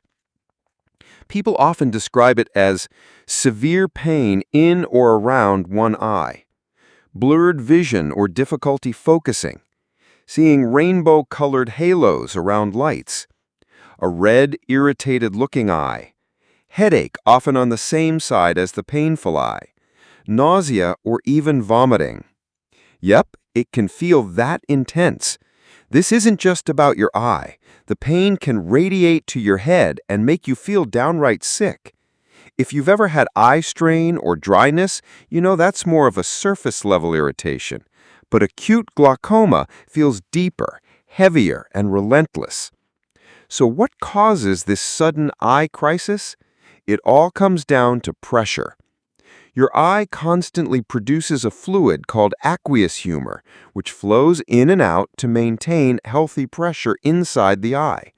But in acute angle closure glaucoma, the drainage system inside your eye gets blocked. The fluid can't escape. Pressure builds rapidly, and that's when the problems start. The main trigger is a narrow or closed drainage angle between the iris, the colored part of your eye, and the cornea, the clear front layer. When that angle suddenly closes off, it's like plugging a sink with the faucet still running. The fluid has nowhere to go. Pressure spikes fast. Certain factors can increase your risk. such as being farsighted, difficulty seeing nearby objects, having a family history of glaucoma, being over 40, though it can happen younger, female gender, women are slightly at higher risk, Asian or Inuit ancestry, where anatomically narrow angles are more common, using certain medications like antihistamines, decongestants, or antidepressants. Sometimes acute glaucoma can be triggered by being in low light conditions, like watching a movie in a dark theater. The pupil dilates, narrowing the drainage angle even more. Here's the scary part. If acute glaucoma isn't treated immediately, it can lead to permanent vision loss. We're not talking about needing stronger glasses. We're talking about irreversible damage to your optic nerve. The optic nerve is the communication highway between your eye and your brain. When eye pressure skyrockets, that nerve gets compressed and damaged. The longer it's left untreated, the worse the damage. Vision loss from acute glaucoma often starts with peripheral vision, the edges of your sight. But if it progresses, central vision can be lost too, leading to blindness. And unlike some other eye problems, the damage from acute glaucoma is permanent. Once your optic nerve is injured, it's permanent. So when do you stop guessing and start acting? Simple. If you experience sudden, severe eye pain, especially in one eye, blurred vision that doesn't improve after resting, seeing halos or rainbows around lights, a red, irritated-looking eye, headache combined with eye discomfort, nausea or vomiting with eye pain. Don't wait. Don't Google home remedies. Don't assume it'll pass overnight. Get to an emergency room or eye specialist immediately. In many cases, eye drops, medications, or even laser procedures can relieve the pressure and prevent permanent damage, but only if caught in time. Your eyes are incredibly complex, delicate structures. They deserve your attention. Sudden eye pain isn't always just a minor annoyance. Sometimes it's your body sounding the alarm. Listen to it. It might just save your vision. Persistent gum or tooth pain could be a spreading abscess. You know that dull, annoying toothache you sometimes get? The one you tell yourself is no big deal? Maybe it flares up after eating something cold or sweet. Maybe your gums feel a little sore when you brush. Most of the time, you probably ignore it, pop a painkiller, and move on with your life. But here's the thing. Persistent tooth or gum pain isn't always just about cavities or sensitive teeth. Sometimes it's a flashing red warning sign that something way more dangerous is brewing under the surface. I'm talking about a dental abscess. And trust me, this isn't just about losing a tooth or dealing with a little swelling. If left untreated, an abscess can spiral into a life-threatening infection that spreads beyond your mouth. Yeah, that little toothache, it could land you in the ER if you ignore it for too long. Honestly, it's easy to dismiss tooth pain. We're so used to thinking of dental problems as minor annoyances. A cavity? You'll get to the dentist eventually. Sore gums? Probably just need better flossing. It's inconvenient, sure, but not exactly urgent, right? Wrong. Dental pain that lingers for days or gets worse is your body waving a giant red flag.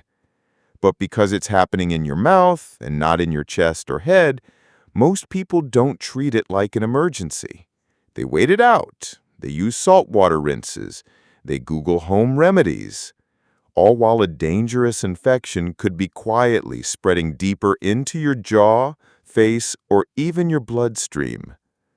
And by the time the swelling ramps up or you feel feverish, the situation could be a lot more serious than you think. Let's clear up a few myths right now. First, if the pain goes away, the problem is gone. Nope. Dental abscesses can temporarily stop hurting if the nerve inside the tooth dies, but that doesn't mean the infection is gone. In fact, it might be getting worse under the surface. Second, tooth infections stay in your mouth. Also wrong. Once bacteria from an abscess break into your bloodstream or soft tissues, they can spread rapidly. That's how people end up with facial swelling, difficulty breathing, or even sepsis, a full-body, life-threatening infection. Third, you can just treat it with over-the-counter painkillers or antibiotics at home. Look, painkillers might dull the ache, but they don't fix the root problem. And antibiotics? They're helpful, but they need to be prescribed by a doctor or dentist. And even then, often the only real solution is draining the abscess or removing the infected tooth. So how do you know if that annoying toothache has crossed the line into dangerous territory? Here's what to watch for. Throbbing, persistent tooth or gum pain that doesn't ease with rest or home care. Pain that feels worse when lying down or applying pressure. Swelling in your gums, cheek, jaw, or even your face. A small pimple-like bump on your gums near the painful area. Bad breath or a foul taste in your mouth, especially if the abscess starts to drain. Sensitivity to hot or cold seems more intense than usual. Difficulty opening your mouth or chewing.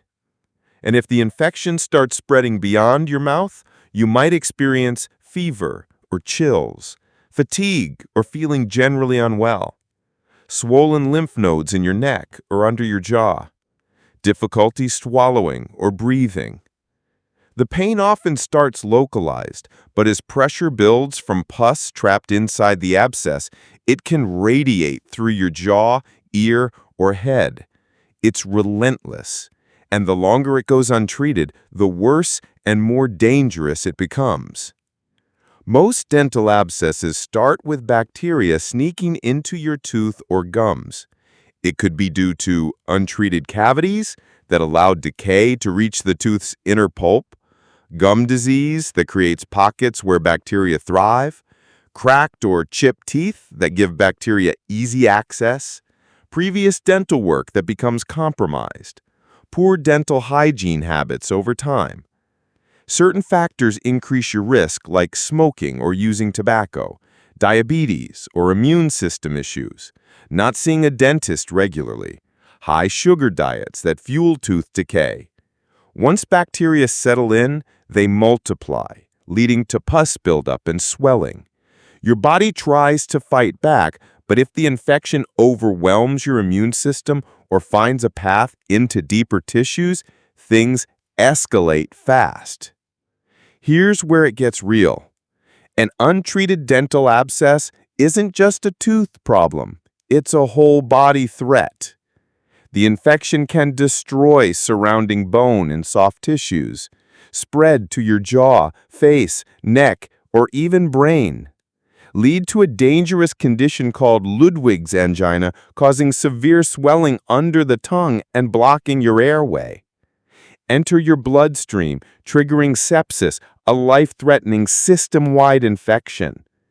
Yes, people have died from ignoring a tooth abscess. It sounds dramatic, but it happens. What starts as minor dental pain can turn into hospitalization, surgery, or worse if left unchecked. So when does that toothache become an emergency? Don't wait if you experience severe persistent tooth or gum pain lasting for more than a day or two, facial swelling, especially around the jaw, cheek, or neck, difficulty swallowing, speaking, or breathing, fever or chills, or feeling generally sick, a visible pimple-like bump on your gums, pain that gets significantly worse instead of better. If any of these happen, get to a dentist or emergency room immediately.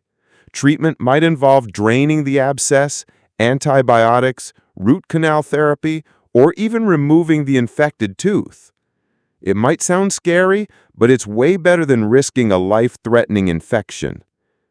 Toothaches can seem harmless, but your mouth is one of the fastest ways for infection to spread throughout your body. Don't brush off persistent gum or tooth pain. Your smile and your life could depend on taking it seriously. Throat pain with difficulty breathing. Could be airway swelling. All right, let's talk about something that might sound dramatic, but isn't. Have you ever had a sore throat that just felt different? Not the usual scratchy annoyance from a cold or yelling at a concert. I'm talking about a throat pain that makes it hard to swallow. Your voice sounds weird, and suddenly, breathing feels tight. Most of the time, we brush off throat discomfort. Maybe it's a cold, maybe it's allergies. But when your throat starts hurting and breathing becomes difficult, that's not just annoying.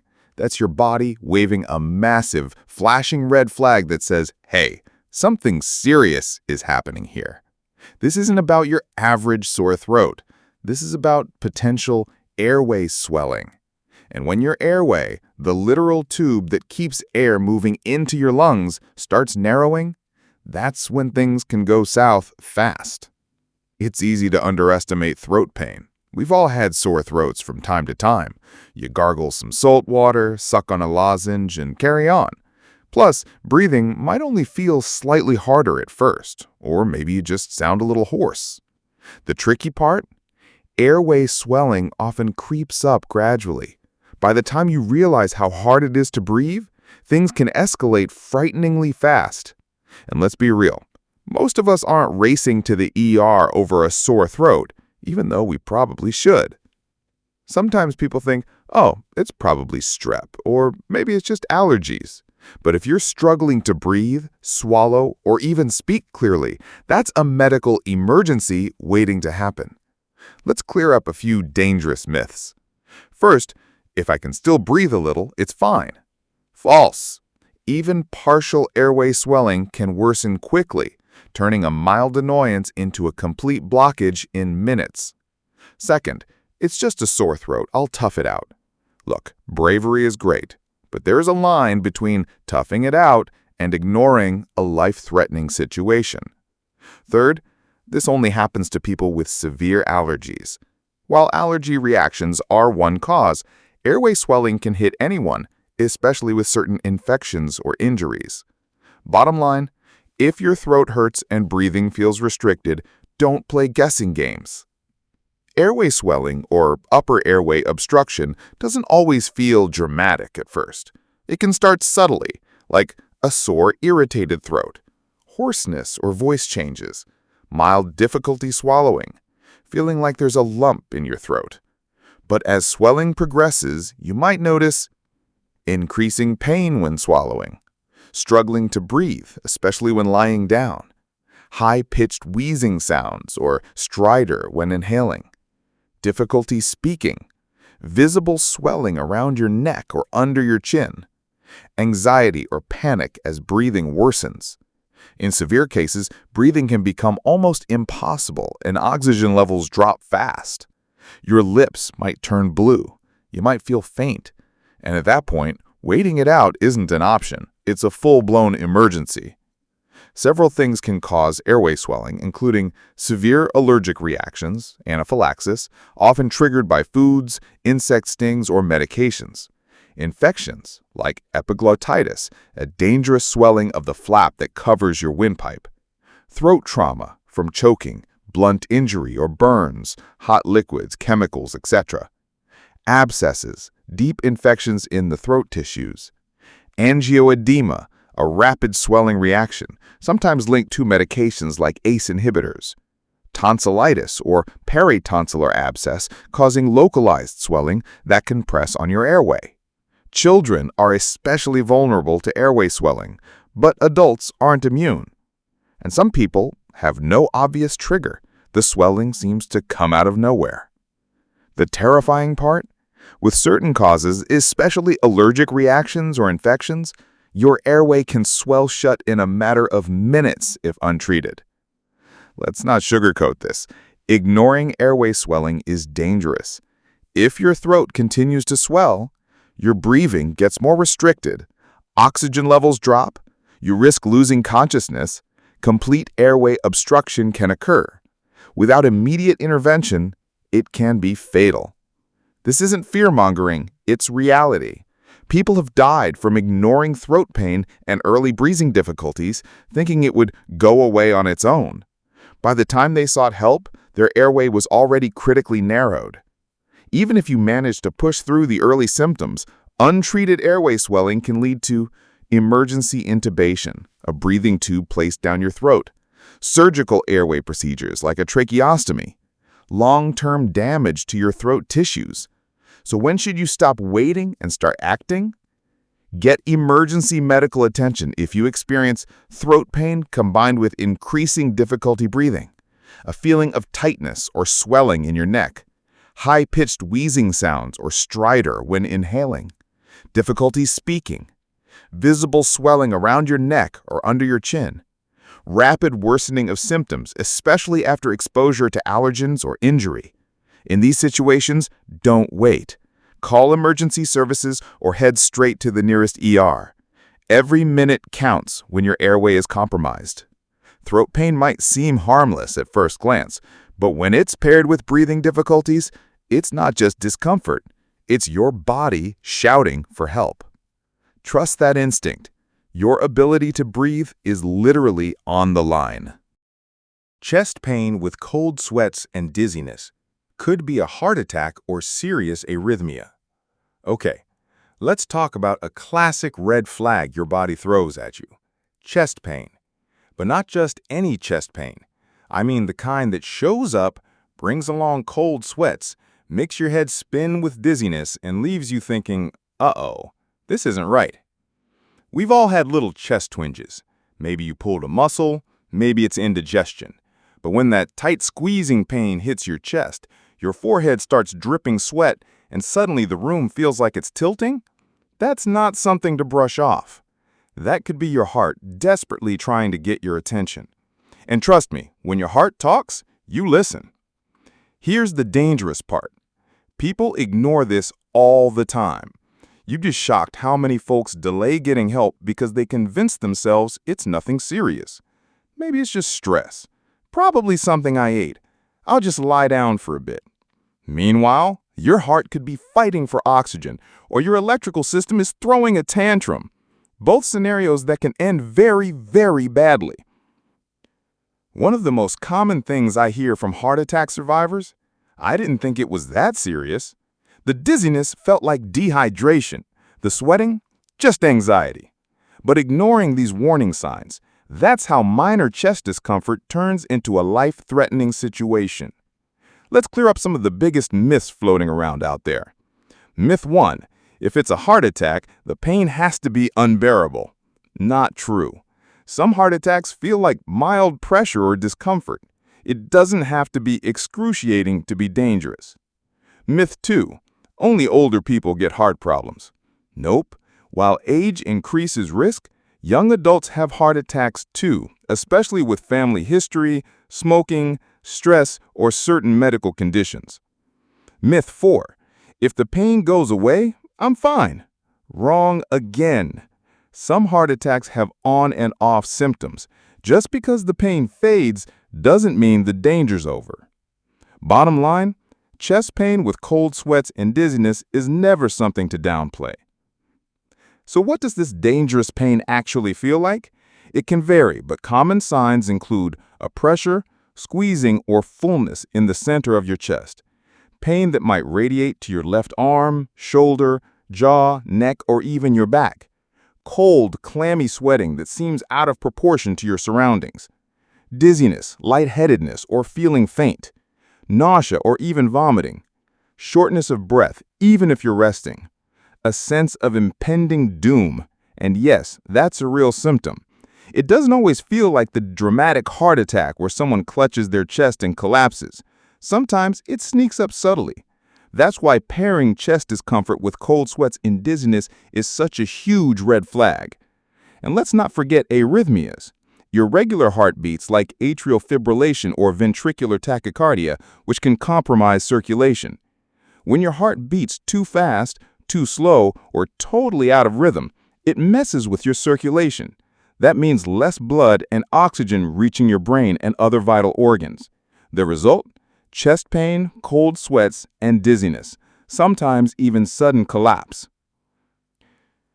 Chest pain with these accompanying symptoms can be linked to several serious conditions: heart attack or myocardial infarction, blocked blood flow to the heart muscle leading to tissue damage; angina, reduced blood flow causing temporary chest discomfort often triggered by stress or exertion; arrhythmias, irregular heartbeats like atrial fibrillation or ventricular tachycardia, which can compromise circulation; aortic dissection, a tear in the inner layer of the aorta, extremely dangerous and often mistaken for a heart attack; pulmonary embolism, a blood clot in the lungs that can cause chest pain, shortness of breath, and dizziness; panic attack. While not life-threatening, panic attacks can mimic cardiac symptoms, making them hard to distinguish without medical evaluation.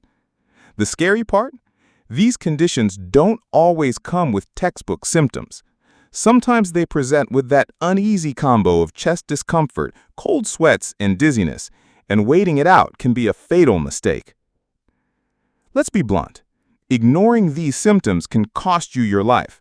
If it's a heart attack and you delay treatment, more heart muscle dies with every passing minute. You increase your risk of heart failure down the road. You might suffer a fatal cardiac arrest. If it's an arrhythmia left untreated, your heart could stop pumping effectively. You could pass out suddenly, at home, behind the wheel, anywhere. Some arrhythmias trigger cardiac arrest without warning. And if it's something like an aortic dissection or pulmonary embolism, time is absolutely critical. These conditions progress fast, and survival depends on getting help immediately. People often regret not acting sooner, but sometimes they don't get the chance to regret it. So when do you stop debating and head to the ER? Simple. Get help immediately if you experience chest pain or pressure that lasts more than a few minutes or comes and goes. Pain spreads to your shoulder, arm, jaw, neck, or even your back. Cold, clammy sweating without obvious reason. Dizziness, lightheadedness, or feeling faint. Nausea or even vomiting accompanying chest discomfort. Rapid, irregular, or pounding heartbeat. A sudden sense that something is seriously wrong. When in doubt, it's always better to overreact than underreact. Medical professionals would rather rule out a heart attack than treat you too late. Your heart isn't subtle when it's in trouble. Chest pain, cold sweats, and dizziness are its version of screaming for help. Don't silence those alarms. Listen to your body. Take it seriously, because when it comes to your heart, minutes matter. Lower back pain with inability to urinate. Could be Cauda equina syndrome. All right, time to talk about one of the sneakiest medical emergencies that most people have never even heard of. Cauda equina syndrome. Imagine this. You wake up or finish your day, and suddenly your lower back feels off. It's not the usual "I slept weird" kind of ache. It's deeper, heavier.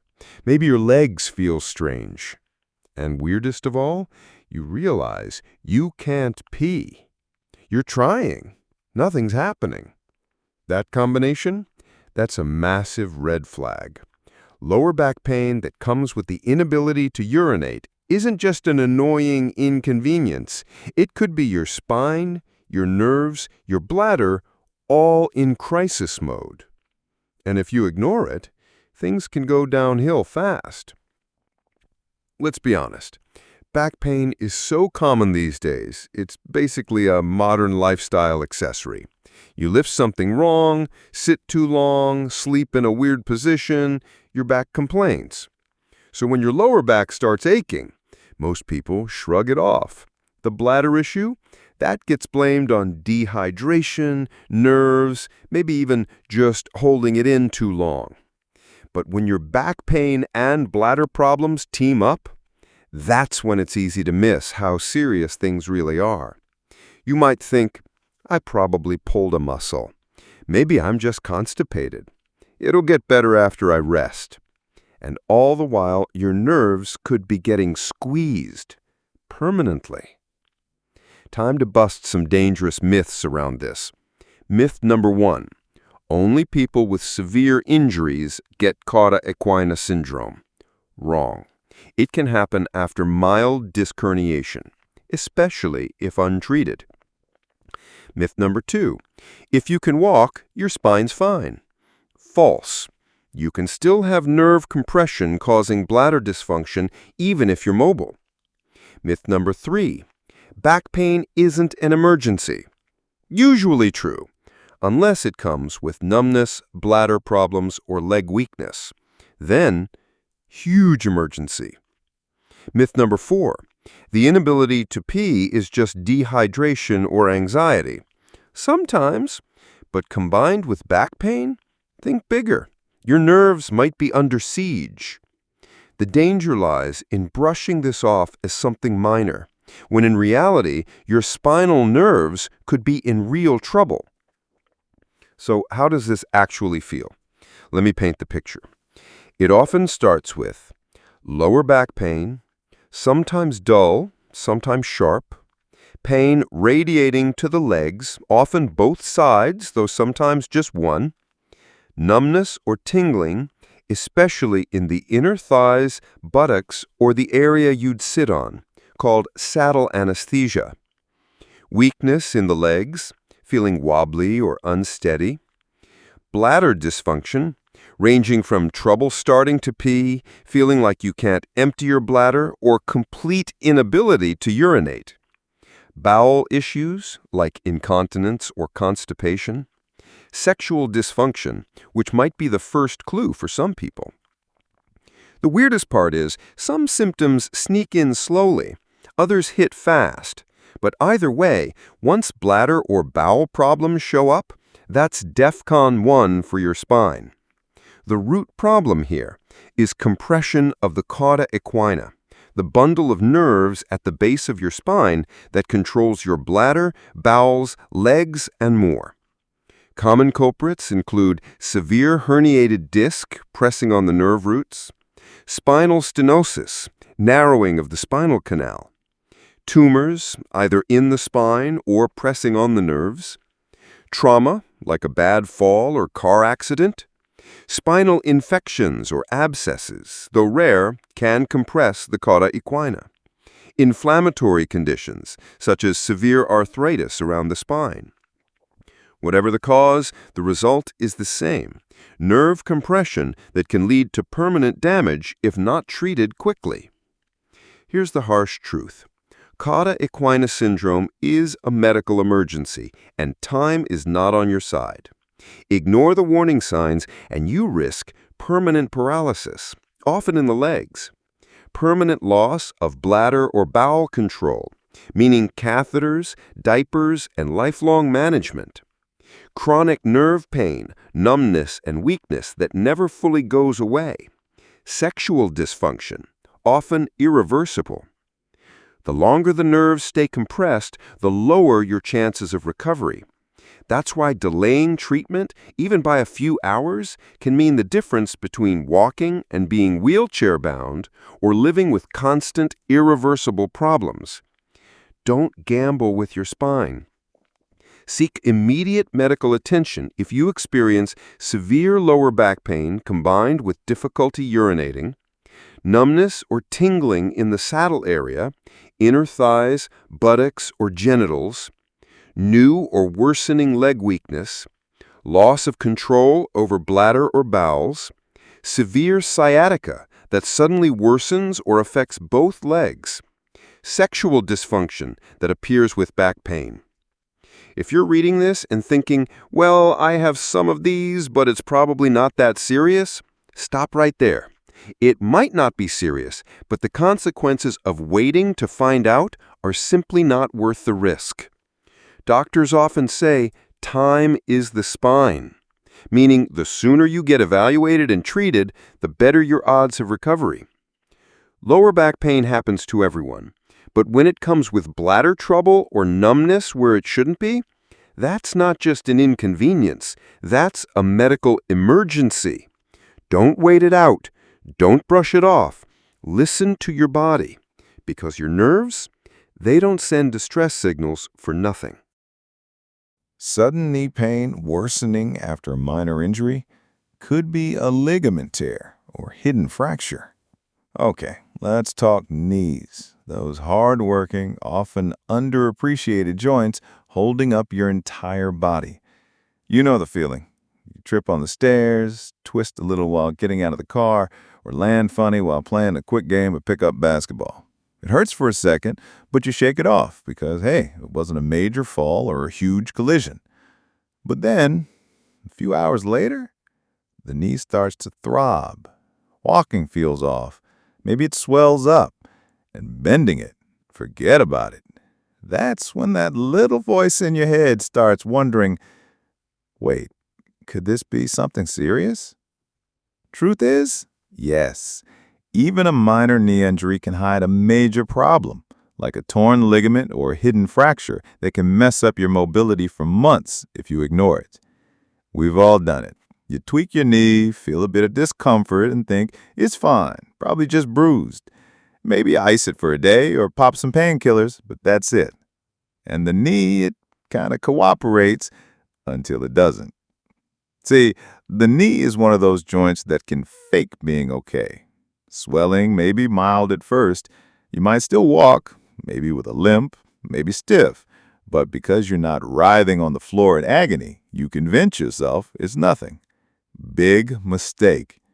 Ignoring that knee pain after even a seemingly harmless injury can allow a torn ligament or fracture to worsen.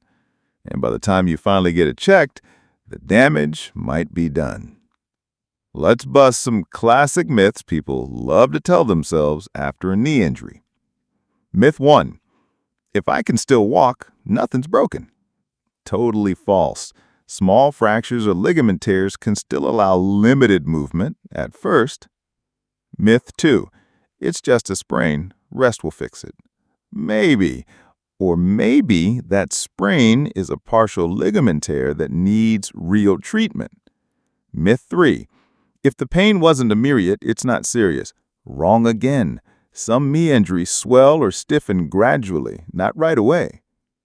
Myth 4. I'm young and active. I'll bounce back. Youth helps, but torn ligaments or hidden fractures don't magically heal without proper care.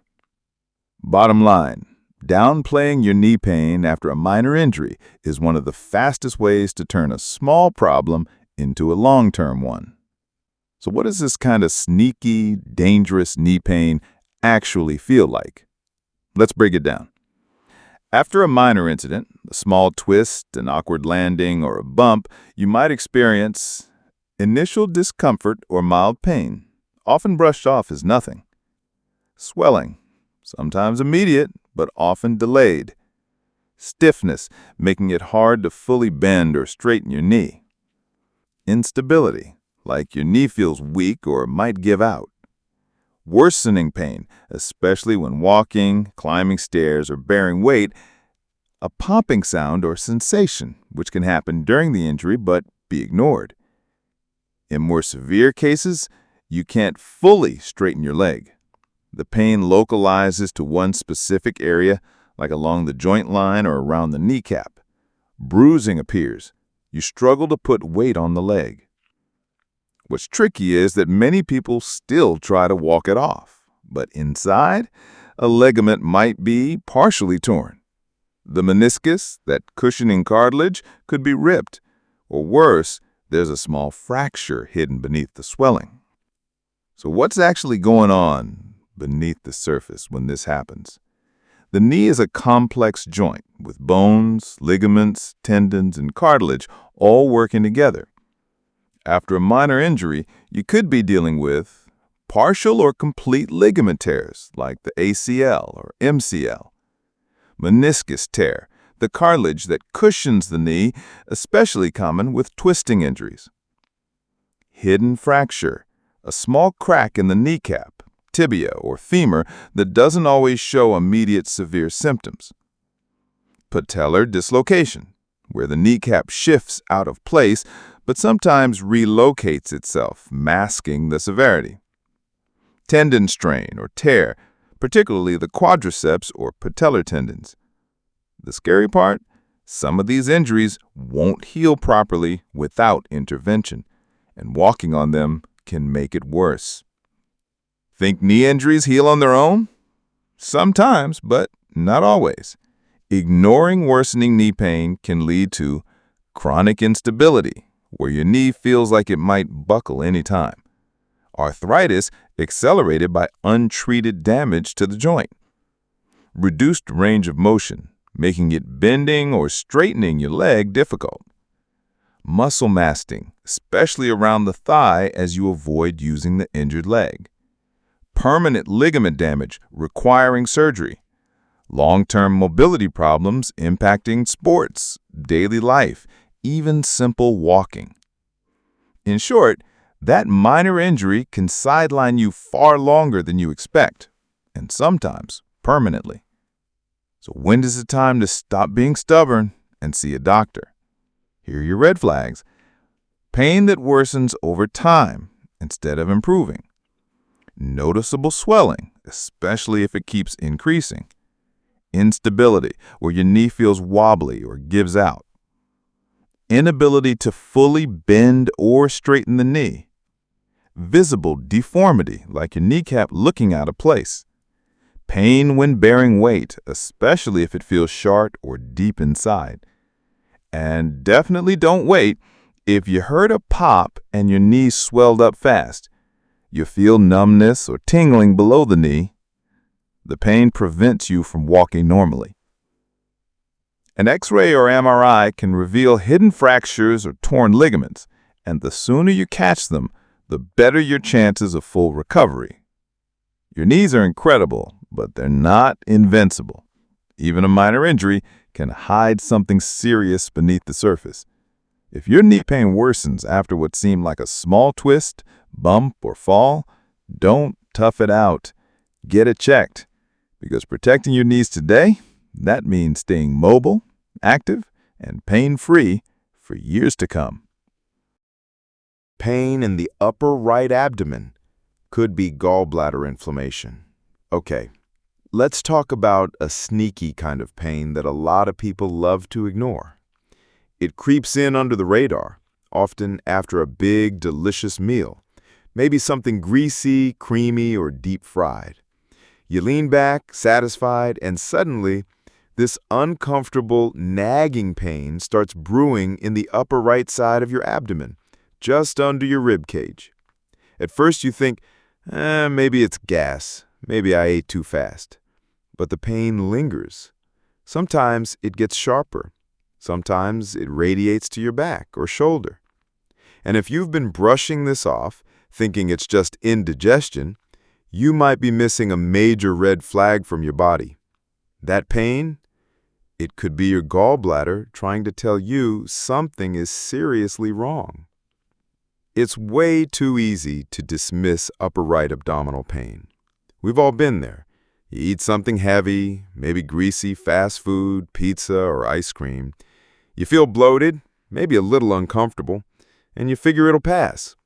Some people even blame it on stress, poor posture, or that bad meal. And hey, sometimes that's all it is. But when this pain keeps showing up, especially after meals, or when it gets severe, you need to pay attention.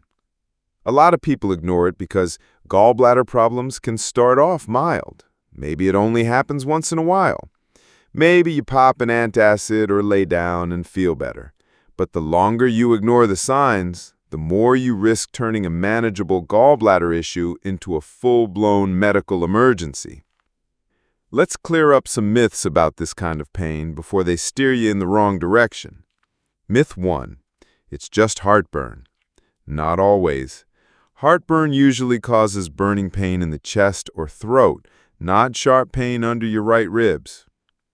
Myth 2. If the pain goes away, it's nothing. Gallbladder pain can come and go, but the damage builds over time. Myth 3. Only unhealthy people get gallbladder problems. Wrong. Even active, health-conscious folks can develop gallstones or gallbladder inflammation. Myth 4. It's just gas. Trapped gas can cause discomfort, but consistent pain in the upper right abdomen, especially after fatty meals, is a classic gallbladder warning. Ignoring these signs because you assume it's minor can delay diagnosis and make treatment harder later on. So what does gallbladder-related pain actually feel like? It typically shows up as a dull ache or short pain in the upper right side of your abdomen, just under your rib cage. But here's the trick. The pain can radiate. You might feel it in your right shoulder, between your shoulder blades, in the center of your upper abdomen. The pain often starts suddenly and can be severe, shows up after eating, especially high-fat meals, lasts anywhere from 30 minutes to several hours, comes with nausea or even vomiting, feels worse when you take deep breaths or move around. In mild cases, you might feel bloated or gassy, but as the inflammation worsens, the pain becomes sharper, more constant, and impossible to ignore. If the gallbladder becomes infected or a gallstone blocks the bile ducts, the pain can become unbearable and dangerous. Gallbladder pain is often linked to inflammation or blockage in the biliary system. And here's what could be going on. Gallstones, hardened deposits of cholesterol or bile that form in the gallbladder. They can block the ducts, triggering pain and inflammation. Cholecystitis, inflammation of the gallbladder, often due to gallstones. This can lead to infection and, in severe cases, require emergency surgery. Biliary colic, temporary blockage of the bile ducts, causing sudden, sharp pain after meals. Gallbladder infection. If inflammation goes untreated, it can lead to a dangerous infection that spreads. Bile duct blockage. Gallstones can slip into the bile ducts, leading to jaundice, severe pain, and liver issues. Ignoring these causes won't make them go away. In fact, they can escalate into life-threatening complications like gallbladder rupture or widespread infection. Brushing off gallbladder pain as just indigestion can have serious consequences. Left untreated, gallbladder problems can lead to infection. The inflamed gallbladder can become infected, spreading bacteria throughout your body. Gallbladder rupture. A severely inflamed gallbladder can burst, leaking bile and infection into the abdomen, a medical emergency. Pancreatitis. Gallstones can block the pancreatic duct, inflaming the pancreas, which is extremely painful and dangerous. Jaundice. Blocked bile flow can turn your skin and eyes yellow, signaling liver trouble. Sepsis. If the infection spreads to the bloodstream, it can trigger sepsis, a life-threatening condition requiring intensive care. The longer you wait to address the pain, the higher the risk of complications. And no, gallbladder issues don't always resolve themselves. Sometimes surgery is the only way out, and waiting too long can turn a routine procedure into an emergency operation. Don't play guessing games with your health. Here's when you should stop wondering and see a doctor immediately.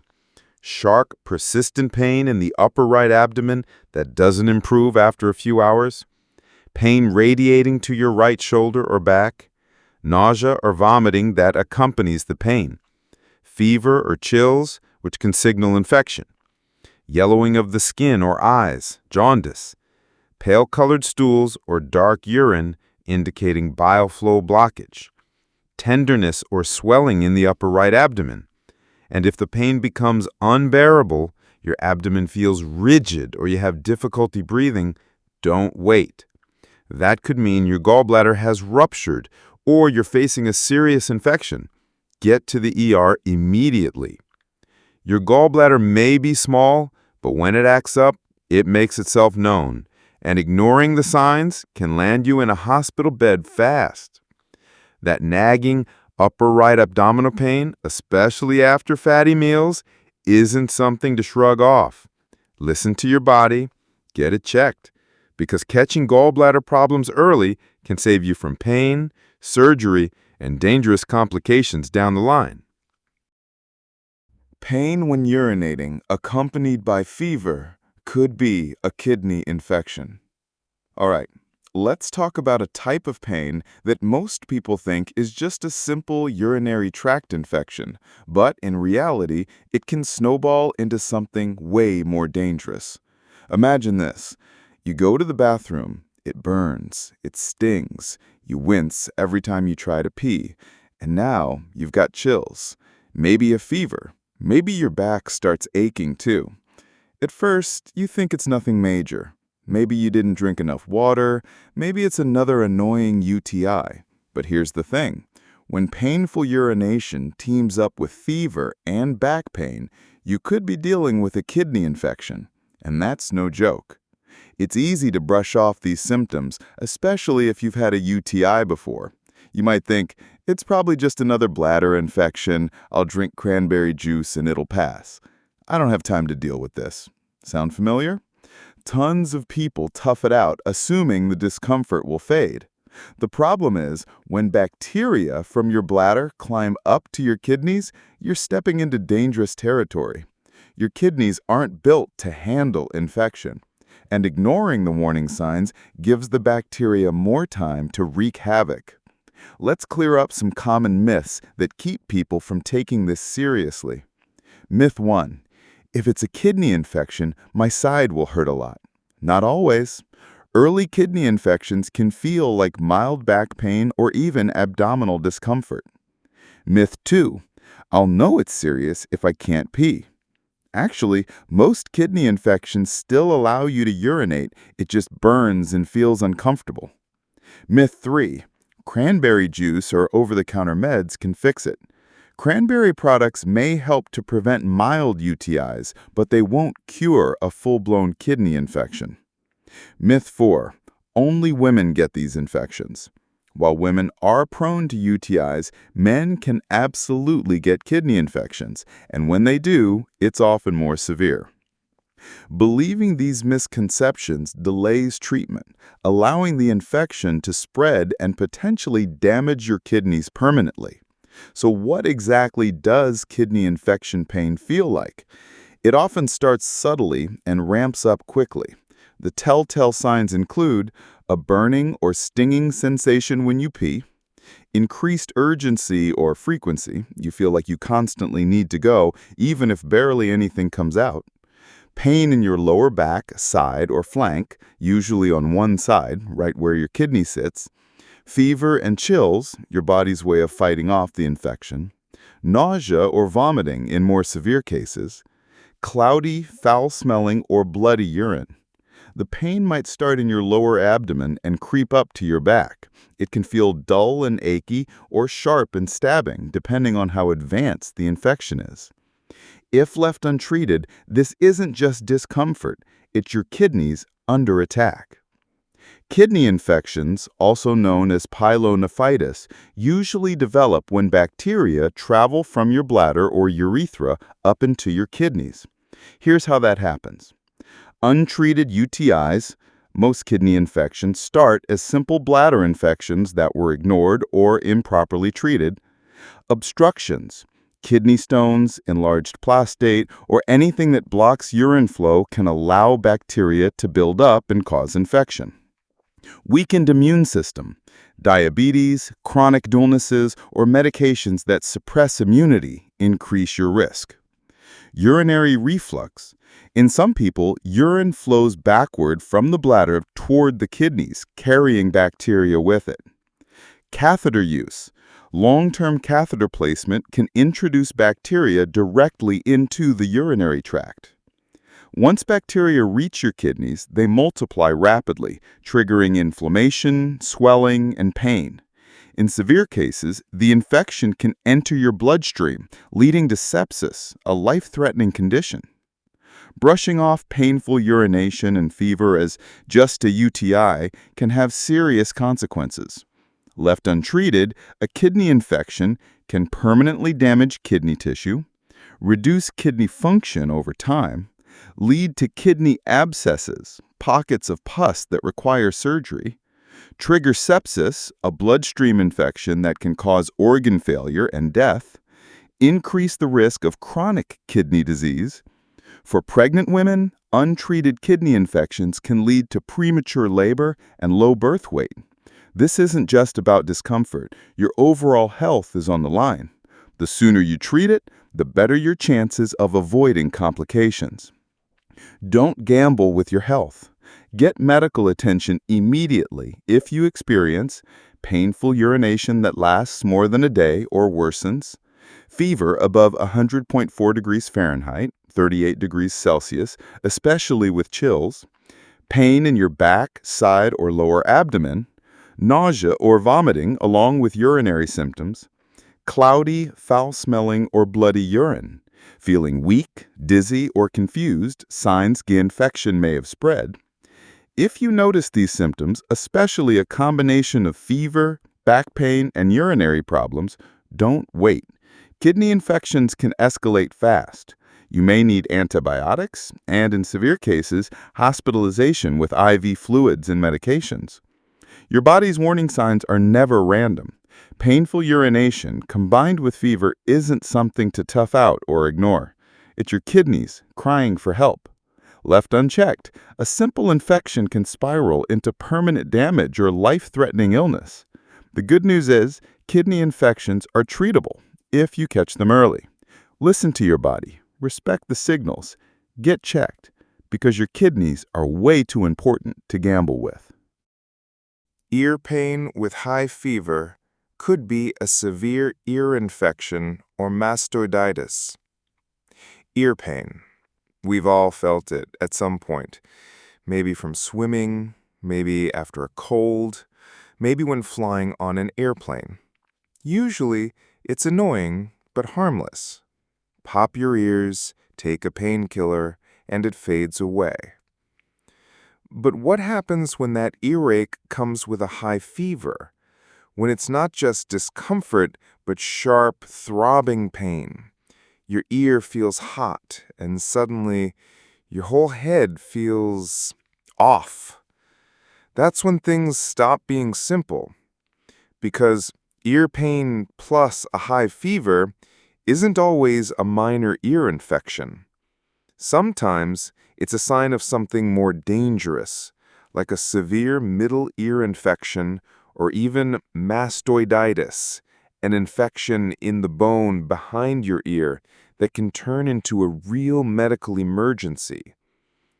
The problem is, ear pain is so common that people often shrug it off, especially adults. You might think, it's just an ear infection. Kids get them all the time. I'll wait it out. It'll clear up on its own. I'll take some paracetamol and be fine. Sound familiar? But here's the truth. While minor ear infections are common in children, severe infections in adults can progress fast, and ignoring them gives the infection time to spread. What started as a simple earache can evolve into a deep infection that affects not just your ear, but the bone, the nerves, and even your brain. Let's bust some myths that make people delay treatment. Myth 1. Adults don't get dangerous ear infections. False. While they're less common in adults than in kids, when they happen, they're often more severe. Myth 2. If I don't have drainage from my ear, it's not serious. Wrong. Many serious ear infections happen behind the eardrum, where you can't see or feel drainage. Myth 3. Antibiotics always fix it. Not always. If the infection spreads to the mastoid bone or other nearby structures, oral antibiotics alone might not be enough. Myth 4. It's just an earache. No big deal. It can be a big deal, especially if your ear pain is accompanied by a high fever, swelling, or dizziness. These misconceptions can trick you into thinking you have time. But with ear infections that spread, time is the one thing you don't have. So, what exactly does this type of ear pain feel like? It's not your average mild ache. We're talking about sharp, stabbing, or throbbing pain deep inside your ear.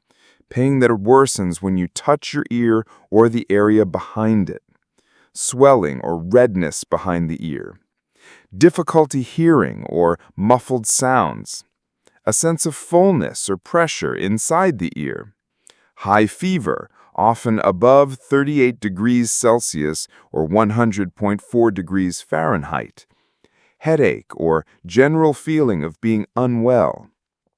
In some cases, the ear sticks out more than usual due to swelling behind it. If the infection spreads to the mastoid bone, the bony bump behind your ear, the pain intensifies, swelling increases, and serious complications can develop fast.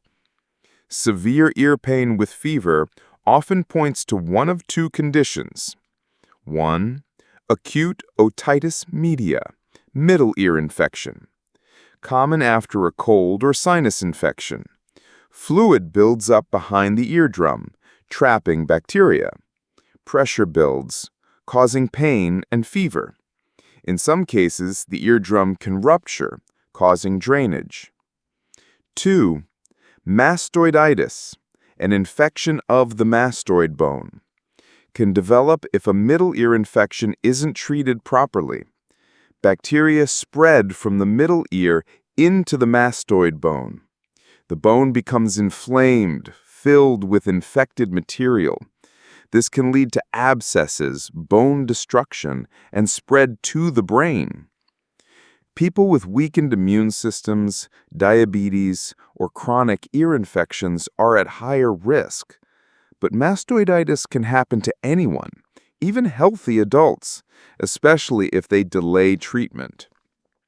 Ignoring ear pain with fever can lead to a fast downward spiral.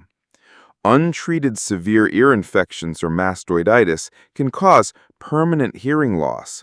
Facial nerve paralysis. The infection affects nerves that control facial muscles. Brain abscess. Pockets of infection inside the brain. Meningitis. A life-threatening infection of the brain's protective lining. Blood poisoning or sepsis. The infection enters the bloodstream. Death in extreme, untreated cases. I know that sounds scary, but that's exactly why it's crucial to take this kind of ear pain seriously. It's not about overreacting. It's about avoiding irreversible damage. So, when should ear pain raise your alarm?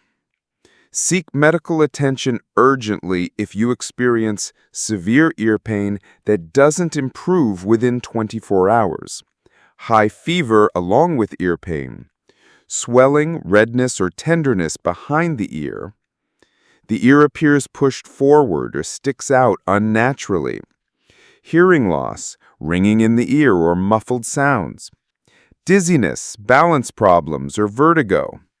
Headache, confusion, or a general feeling of being very unwell. Drainage of pus or fluid from the ear, especially if it's bloody or foul-smelling. If you notice these signs, especially swelling behind the ear or changes to your hearing and balance, don't wait. Severe infections require urgent medical treatment, which may include strong antibiotics, drainage procedures, or even surgery to prevent complications. An earache might seem small, but when it's joined by a fever, it's your body waving a giant red flag. Severe ear infections and mastoiditis can escalate quickly if ignored, putting your hearing, your health, and even your life at risk. The good news is, with prompt treatment, most people recover fully. So don't underestimate the signals your body sends. Listen to them. Because when it comes to ear pain with fever, it's better to act early than to regret waiting. Abdominal pain with bloating and an inability to pass gas could be bowel obstruction. We all get stomach aches from time to time. Maybe you ate too much. Maybe that street food wasn't the best idea. Maybe it's just gas. Most of the time, it passes, but sometimes it doesn't. Instead, the pain gets worse. Your belly starts to swell like a balloon. You feel full, tight, and no matter how hard you try, you can't pass gas or have a bowel movement. That's when you might be dealing with something way more serious than indigestion. It could be a bowel obstruction, a dangerous condition where something physically blocks your intestines, trapping food, fluid, and gas inside. And if not treated quickly, it can turn into a life-threatening emergency. The tricky part is that early signs of bowel obstruction can look just like regular stomach issues. You might think, it's probably just gas. I ate something that didn't agree with me. I'll feel better after I go to the bathroom. But here's the problem. When your intestines are blocked, you won't be able to go to the bathroom. You won't be able to pass gas. The pressure builds, the swelling gets worse, and the longer you wait, the higher the risk of severe complications. The mistake people often make is waiting for relief that never comes. By the time they realize it's not just gas, the situation has escalated. Let's clear up some common myths about this kind of belly pain. Myth 1. If I don't have vomiting, it's not serious. False. Not everyone with bowel obstruction vomits immediately. In some cases, the first signs are pain, bloating, and inability to pass gas. Myth 2. It's just constipation. Constipation usually builds slowly. Bowel obstruction can hit suddenly with severe bloating and pain that keeps getting worse. Myth 3. Drinking more water or laxatives will fix it. Wrong. If your intestines are blocked, forcing fluids or laxatives can actually make things worse. Myth 4. This only happens to old people. Not true. While bowel obstruction is more common in older adults, it can affect anyone, including young, otherwise healthy people, especially if they've had abdominal surgeries, hernias, or certain medical conditions. These misconceptions delay action, giving the blockage time to cause serious damage. So what does bowel obstruction pain actually feel like? It's not your average belly discomfort. You might notice crampy, wave-like abdominal pain that comes and goes at first, progressive constant pain as the blockage worsens, abdominal bloating or swelling, your belly looks visibly distended, inability to pass gas or have a bowel movement, nausea and vomiting, sometimes with vomit that smells like feces, a feeling of fullness or pressure that won't go away. In severe cases, dehydration, weakness, and signs of shock.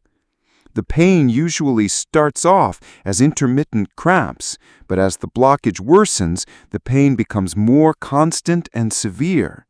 If the blood supply to the intestines gets cut off, the pain becomes excruciating and life-threatening. Bowel obstruction can be caused by several different things. Some of the most common culprits include 1. Adhesions, bands of scar tissue from previous abdominal surgeries. These can wrap around or pinch sections of the intestine. 2. Hernias. Parts of the intestine push through a weak spot in the abdominal wall. If trapped, this can block the bowel. Tumors. Cancerous or non-cancerous growths can block the passage. Intestinal twisting or volvulus. The intestines twist, cutting off the flow of contents and blood. Intussusception, when one part of the intestine slides into another, like a telescope. More common in young children, but can happen in adults. Severe inflammatory conditions, Crohn's disease or diverticulitis, can lead to blockages from swelling or scar tissue. In babies, a sudden onset of bloating, vomiting, and inability to pass stool is always concerning for potential bowel obstruction. Leaving a bowel obstruction untreated is incredibly dangerous. As the blockage prevents food, fluids, and gas from moving, pressure builds inside the intestines. Blood flow to parts of the bowel can get cut off, causing tissue death of the intestines. Perforation, the intestines tear open, spilling contents into the abdomen. Peritonitis, a life-threatening infection of the abdominal cavity. Severe dehydration and electrolyte imbalances. Sepsis, the infection spreads through the bloodstream. Death, if not treated in time. The scary part is how quickly this can escalate. A person might go from mild discomfort to a life-threatening situation within hours. So how do you know when to stop guessing and head to the hospital? Seek urgent medical care if you experience severe or worsening abdominal pain that doesn't go away, abdominal bloating or swelling that keeps getting worse, inability to pass gas or have a bowel movement for several hours, nausea and vomiting, especially if the vomit is green, yellow, or foul-smelling, signs of dehydration, dry mouth, dark urine, dizziness, rapid heartbeat, weakness, or confusion. If your abdomen becomes rigid or extremely tender to the touch, or if you have a history of abdominal surgery and develop these symptoms, don't wait. Bowel obstructions often require hospitalization, IV fluids, and sometimes emergency surgery to remove the blockage. A little belly discomfort after a big meal? Normal. But when that pain comes with severe bloating and the inability to pass gas, it's not just a stomach ache, it's a warning sign. Bowel obstruction is serious, and ignoring it can cost you more than a trip to the ER. It can cost your health or even your life. The good news? If caught early, bowel obstructions are treatable. So listen to your gut, literally. When your body says something's wrong, pay attention. It might just save your life. Joint pain with rash could be a serious autoimmune disease like lupus. Joint pain happens to almost everyone at some point, maybe from overuse, exercise, or minor injuries. Usually, it goes away with rest or a bit of stretching. But what if your joint pain doesn't fade? What if it's stubborn? Worse yet, what if it comes with something unexpected, like a rash? Suddenly, you're not just dealing with aches and pains. You're looking at a possible sign of something much bigger happening inside your body. One possible culprit? A serious autoimmune disease like lupus. And here's the scary part. Many people ignore these early signs, brushing them off as minor skin irritation or everyday soreness, while their immune system quietly wages war on their own body. The problem with joint pain and rashes is how easy they are to dismiss. Most people think, I must have slept wrong. It's just a bug bite or heat rash. I probably twisted my wrist or ankle yesterday. But when the pain sticks around, jumps from joint to joint, or gets worse with fatigue, and that rash refuses to fade, it's time to reconsider. Autoimmune diseases like lupus are masters of disguise. The symptoms often appear mild at first. Some redness here, a little swelling there, a weird butterfly-shaped rash on your cheeks. It's subtle, but dangerous. By the time people realize it's not just surface level, their immune system may already be attacking their joints, skin, and even vital organs. Let's bust some of the biggest myths about joint pain and rashes. Myth 1. It's only serious if the joints are swollen. Not true. With autoimmune diseases like lupus, the pain can be present even without major swelling, especially early on. Myth 2. Rashes are always allergic reactions. False.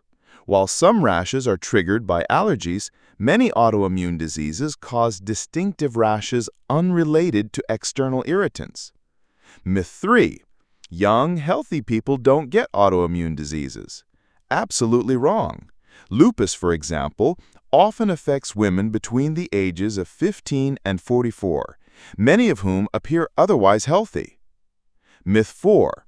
If it comes and goes, it's nothing to worry about. Dangerous thinking. Autoimmune diseases often flare up unpredictably, with periods of improvement and sudden worsening. These misconceptions delay diagnosis, allowing the disease to progress quietly. So, what does this type of joint pain feel like? It can vary, but here's what many people report. Achy, sore, or stiff joints, often in the hands, wrists, knees, or ankles. Pain that moves from joint to joint rather than staying in one place. Stiffness that's worse in the morning or after periods of rest. Reduced range of motion or difficulty using the joints. Tenderness even with light pressure. The rash, it's not always obvious at first, but in autoimmune diseases like lupus, one classic rash is a butterfly-shaped rash across the cheeks and bridge of the nose. Red, scaly, or patchy skin on other areas like the arms, chest, or back. Increased sensitivity to sunlight, with rashes worsening after sun exposure. In some cases, the rash can be subtle or confused with acne or rosacea, which is why it often gets overlooked. When joint pain and rashes appear together, doctors consider several potential causes. Some of the most serious include 1. Lupus, systemic lupus erythematosus, an autoimmune disease where the body's immune system attacks healthy tissue. Can affect joints, skin, kidneys, heart, lungs, and brain. 2. Rheumatoid arthritis, another autoimmune condition targeting the joints, often accompanied by fatigue and occasional skin changes. 3. Psoriatic arthritis, a type of arthritis that occurs with psoriasis, a skin condition causing red, scaly patches. 4. Lyme disease, a bacterial infection from tick bites, causing joint pain and sometimes a bullseye-shaped rash. Viral infections. Certain viruses can trigger joint pain and rashes temporarily, but these usually resolve over time. The key difference? Autoimmune diseases like lupus don't just go away. They require medical attention to prevent long-term damage. Letting joint pain and rashes go unchecked can have serious consequences, especially with autoimmune diseases. If left untreated, conditions like lupus can cause permanent joint damage and deformity, skin ulcers and scarring, kidney inflammation, lupus nephritis, which can lead to kidney failure, heart and lung complications, nervous system problems like seizures or cognitive difficulties, extreme fatigue and chronic pain that disrupt daily life, increased risk of infections due to immune system dysfunction. Worst of all, lupus can be life-threatening if it progresses to involve major organs, and the damage is often irreversible. So when does this go from minor annoyance to serious concern? Get medical help promptly if you experience persistent or unexplained joint pain, especially if it moves from joint to joint, swelling, warmth, or redness in the joints that doesn't fade, a rash, particularly across your cheeks and nose or on sun-exposed skin, fatigue, fever, or unexplained weight loss, hair loss, or mouth ulcers accompanying joint pain, symptoms that flare after sun exposure, family history of autoimmune diseases combined with your symptoms.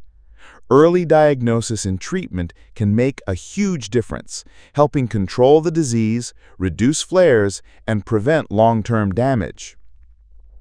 Joint pain and rashes may sound like small, separate problems, but when they show up together, especially with other mysterious symptoms, they could be your body's way of waving a big red flag. Autoimmune diseases like lupus don't always shout. Sometimes they whisper, starting with subtle joint aches and a simple rash. The sooner you listen, the better your chances of controlling the condition and protecting your health. Don't brush it off. When your joints and skin are trying to tell you something, pay attention. It might just save your joints, your organs, even your life. Abdominal pain after minor injury could be hidden internal bleeding. We've all bumped into something. Maybe you hit the corner of a table, slipped in the shower, or took a minor fall. Most of the time you brush it off, maybe mutter a curse word and move on. A little soreness? Expected. A bruise? No big deal. But sometimes that minor injury leaves behind something far more dangerous than a bruise. A hidden threat quietly builds inside your body. We're talking about internal bleeding. What's scary is abdominal pain after a seemingly small injury can be your only warning sign. No gaping wounds, no dramatic scenes, just a nagging ache that many people choose to ignore, sometimes until it's too late. Abdominal pain is easy to dismiss. Your stomach feels tender? Maybe it's indigestion. You're twisted funny? Maybe it's a pulled muscle. You tell yourself, it's probably just a bruise. I'll be fine after a good night's sleep. It wasn't even that hard of a fall. But here's the reality. Even minor trauma, like bumping into furniture, slipping on ice, or getting jostled in a minor car accident, can cause internal bleeding, especially if the force hits your abdomen. The danger? You might not see external bruising right away. You might not connect the dots. Meanwhile, blood could be slowly pooling inside your abdomen, putting pressure on your organs and triggering pain that worsens over time. Let's clear up some dangerous misconceptions about abdominal pain after minor injuries. Myth 1. There's no bleeding if there's no cut. False. Internal bleeding doesn't need a visible wound. It can happen entirely inside your body. Myth 2. It's only serious if you were in a major accident. Wrong. Even minor impacts can rupture small blood vessels or damage organs, especially in vulnerable areas like the spleen or liver. Myth 3. Bruising shows up immediately. Not always. It can take hours or even days for visible bruising to appear, by which time internal bleeding may already be significant. Myth 4. If I can walk and talk, I'm fine. That's wishful thinking. Many people with internal bleeding feel normal at first, only to deteriorate suddenly when blood loss becomes critical. These myths give people false confidence, leading them to ignore early warning signs. So what does abdominal pain from hidden internal bleeding actually feel like? It varies, but common signs include a dull, aching, or cramping pain in the abdomen, tenderness to the touch, even with gentle pressure, pain that worsens over time instead of improving, abdominal swelling or bloating, feeling full or tight in the belly even without eating much, bruising that develops over the abdomen or flanks hours later.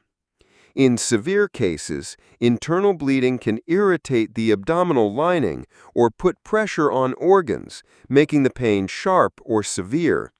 But here's the thing. The pain might seem mild or easy to ignore at first. That's what makes it so dangerous. Meanwhile, blood loss can lead to other, more alarming symptoms. Minor trauma to the abdomen can cause hidden internal bleeding in several ways, including spleen injury. The spleen is like a blood-filled sponge in your upper left abdomen. Even small impacts can rupture it, causing bleeding into the abdominal cavity. Liver injury. Your liver sits in the upper right abdomen and is highly vascular. A blow to this area can cause internal bleeding, even if the skin looks fine. Damage to blood vessels. Small blood vessels in the abdominal wall or around internal organs can rupture, leading to slow but dangerous bleeding. Retroperitoneal bleeding. Bleeding that occurs behind the abdominal cavity, which can be hard to detect but potentially life-threatening. People on blood thinners or with clotting disorders are at even higher risk. Their bodies can't stop internal bleeding as effectively, making even tiny injuries dangerous. Ignoring abdominal pain after an injury can have serious consequences, even fatal. If internal bleeding continues unchecked, it can cause a drop in blood pressure, dizziness, weakness, or fainting, rapid heartbeat as your body tries to compensate, shock, where vital organs don't get enough oxygen, death if bleeding is severe and untreated.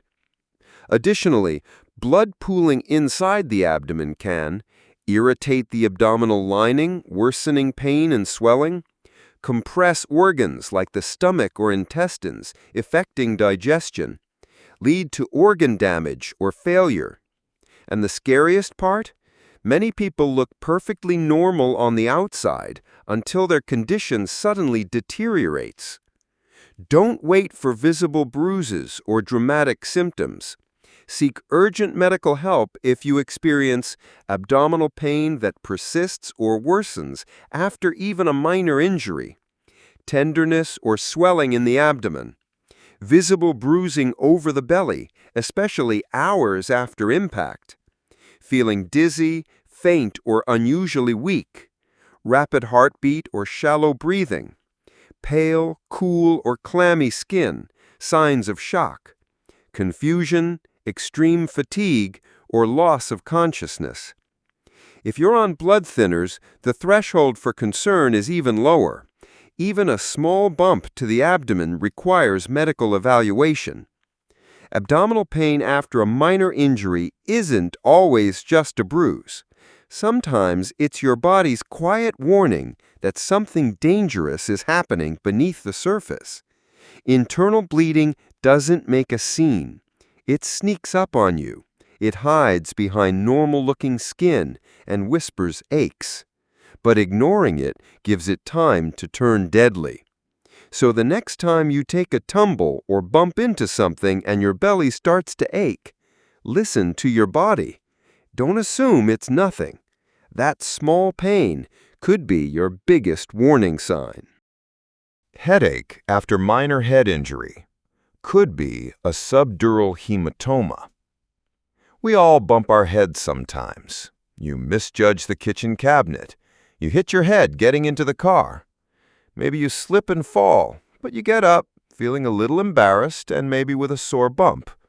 Most of the time, you shake it off. Maybe pop a painkiller, maybe laugh about it. But here's the dangerous part. Not all head injuries announce themselves dramatically. Sometimes the most harmless-looking ones, the small knocks and slips, can hide something serious inside your skull. A headache that creeps in hours or days after even a mild head bump could be your only warning sign of a subdural hematoma. And ignoring it? That's a gamble with your brain. Headaches are common. You get one after a stressful day, dehydration, lack of sleep, no big deal. So when a headache follows a minor head bump, most people shrug it off. They tell themselves, it wasn't even a hard hit. I feel fine otherwise. I'll just sleep it off. And that's exactly how subdural hematomas manage to slip under the radar, especially in older adults or people on blood thinners. The brain doesn't always react immediately. The bleeding can be slow, subtle, and symptom-free until suddenly it's not. Let's break down some common and dangerous misconceptions about headaches after minor head injuries. Myth 1. If I don't pass out, I'm okay. False.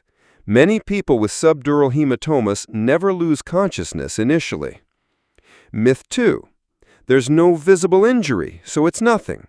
Wrong. The brain can bleed internally without a visible bump or bruise on the scalp. Myth 3. It's normal to have a headache after a bump. Sometimes true, but if the headache gets worse or comes with other symptoms, it's a red flag. Myth 4. If symptoms show up days later, they're unrelated. Completely false. Subdural hematomas can cause delayed symptoms, appearing days or even weeks after the injury.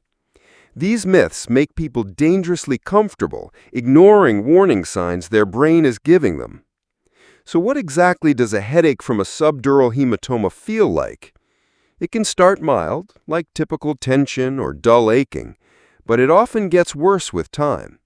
You might notice a constant worsening headache, pressure or heaviness inside your skull, nausea or vomiting along with the headache, difficulty thinking clearly or feeling unusually drowsy, blurred vision or visual disturbances, weakness, numbness, or tingling in parts of the body, trouble walking or maintaining balance, seizures in severe cases. The tricky part, these symptoms can build slowly, especially in cases of chronic subdural hematomas, where the bleeding is gradual. That's why people often delay seeking help, thinking it's just a harmless headache. Subdural hematomas happen when blood vessels between the brain and the skull rupture, causing blood to collect and put pressure on the brain. Common causes include falls, even minor ones, hitting your head on hard surfaces, sports-related impacts, car or bicycle accidents, even low-speed ones. Risk factors that make you more vulnerable: age over 60, as the brain shrinks slightly, stretching vessels, blood-thinning medications like aspirin or warfarin, alcohol abuse, which affects blood clotting and balance, previous head injuries, bleeding disorders. In some cases, subdural hematomas develop slowly, over days or weeks. These are called chronic subdural hematomas and are particularly sneaky because the symptoms are vague and gradual. Ignoring a headache after a head injury can lead to catastrophic consequences. As the hematoma grows, it puts increasing pressure on the brain, causing worsening headaches, cognitive decline, confusion or memory problems, slurred speech or difficulty speaking, weakness or numbness in one side, loss of consciousness, seizures, coma, death. The pressure can shift brain structures, a life-threatening condition called brain herniation. And once that happens, survival chances drop drastically. Here's when a headache after a minor head injury is not something to tough out. Headache that gets worse over time, nausea or vomiting that follows a head bump, drowsiness, confusion, or difficulty staying awake, blurred vision or double vision, weakness, numbness, or tingling in one side, trouble speaking or finding words, seizure activity, loss of coordination or balance issues. And importantly, if you're on blood thinners or have bleeding disorders, even a seemingly minor bump to the head warrants immediate medical evaluation. A minor head injury doesn't always stay minor. Sometimes your brain takes the head and bleeds silently, without obvious signs. That headache you think is harmless? It could be your brain raising the alarm, whispering for help, before the pressure builds beyond control. So don't downplay it. Your brain is not something you want to gamble with. Chest pain with irregular heartbeat could be atrial fibrillation. Imagine this. You're sitting on the couch, maybe scrolling your phone or watching TV, when suddenly your chest feels weird. Not the crushing pain people warn about with heart attacks, but more like your heart is doing a freestyle dance inside your chest, thumping weirdly, skipping beats, fluttering. Then comes the tightness or discomfort in your chest. Most people think, maybe it's anxiety, maybe I'm tired, it'll pass. But that irregular heartbeat, that chest discomfort, it might not be harmless at all. What you could be feeling is a sign of atrial fibrillation, or AFib, a common but often overlooked heart rhythm disorder that dramatically increases your risk for stroke, heart failure, and other serious problems. Chest pain usually sends people into panic mode, but when it's mild, paired with a racing or irregular heartbeat, many shrug it off. They tell themselves, it's probably just stress. I had too much caffeine. My heart always does that sometimes. It'll go away. And sometimes it does pass. The strange fluttering settles down. The discomfort fades. You feel okay, for now. But ignoring these episodes is like ignoring smoke from under your car hood. It might quiet down, but the underlying issue, it's still smoldering, and it could get worse. Let's bust some dangerous myths about chest pain and irregular heartbeat. Myth 1. If it's not sharp, crushing chest pain, it's not serious. False. AFib-related chest discomfort often feels mild, tight, or fluttery, but can still signal a dangerous heart issue. Myth 2. Heart palpitations are always harmless. Wrong. While occasional palpitations can be harmless, persistent irregular heartbeat deserves attention, especially with chest pain. Myth 3. AFib only happens to older people. Not true. While age is a factor, AFib can affect younger adults, especially with other health conditions. Myth 4. If I can still function, it can't be dangerous. False again. AFib can silently increase your risk of stroke even if you feel mostly okay. These misconceptions cause people to delay diagnosis and treatment, unknowingly living with ticking bombs in their chest. Atrial fibrillation happens when the heart's upper chambers, the atria, quiver or beat irregularly instead of contracting effectively. This irregular rhythm disrupts normal blood flow and can cause a range of symptoms, including a fluttering, racing, or irregular heartbeat, chest discomfort or tightness, lightheadedness or dizziness, fatigue or feeling weak, shortness of breath, anxiety or a sense that something isn't right. The chest discomfort with AFib isn't always the classic crushing pain of a heart attack. It's often described as a tight, heavy, or pressured feeling in the chest, mild to moderate discomfort that comes and goes, fluttering or flip-flop sensations along with chest pressure. Some people experience these symptoms during brief episodes called paroxysmal AFib. Others have persistent or permanent AFib, where the irregular rhythm becomes constant. The problem? Even occasional AFib increases the risk of dangerous complications. AFib doesn't always happen out of the blue. Several conditions can trigger or worsen it, including high blood pressure, heart disease, including previous heart attacks, overactive thyroid, sleep apnea, excessive alcohol or caffeine use, viral infections, stress or anxiety, certain medications or stimulants. In some cases, especially in younger people, AFib happens with no obvious cause, known as lone AFib. Regardless of the trigger, untreated AFib interferes with your heart's ability to pump blood effectively, leading to dangerous consequences. Here's where things get serious. Ignoring chest pain and irregular heartbeat can lead to stroke. Blood can pool in the atria during AFib, forming clots that may travel to the brain. AFib increases stroke risk by 5 times. Heart failure. Over time, the irregular rhythm weakens the heart muscle. Blood clots. These can travel to vital organs, causing life-threatening blockages. Sudden cardiac events. Though less common, untreated AFib and lead to cardiac arrest in severe cases. The scary part?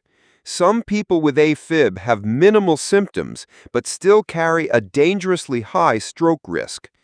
That's why paying attention to even mild chest discomfort and heartbeat irregularities is critical. If you experience any of the following, don't wait. Chest pain or discomfort, especially with an irregular or racing heartbeat.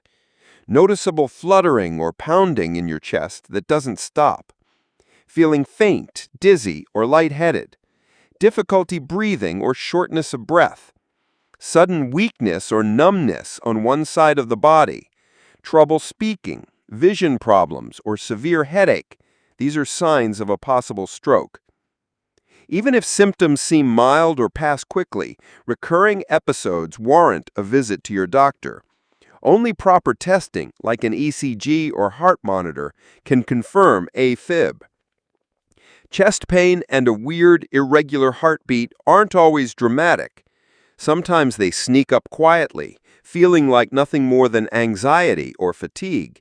But your heart isn't playing games. It's sending signals. And atrial fibrillation?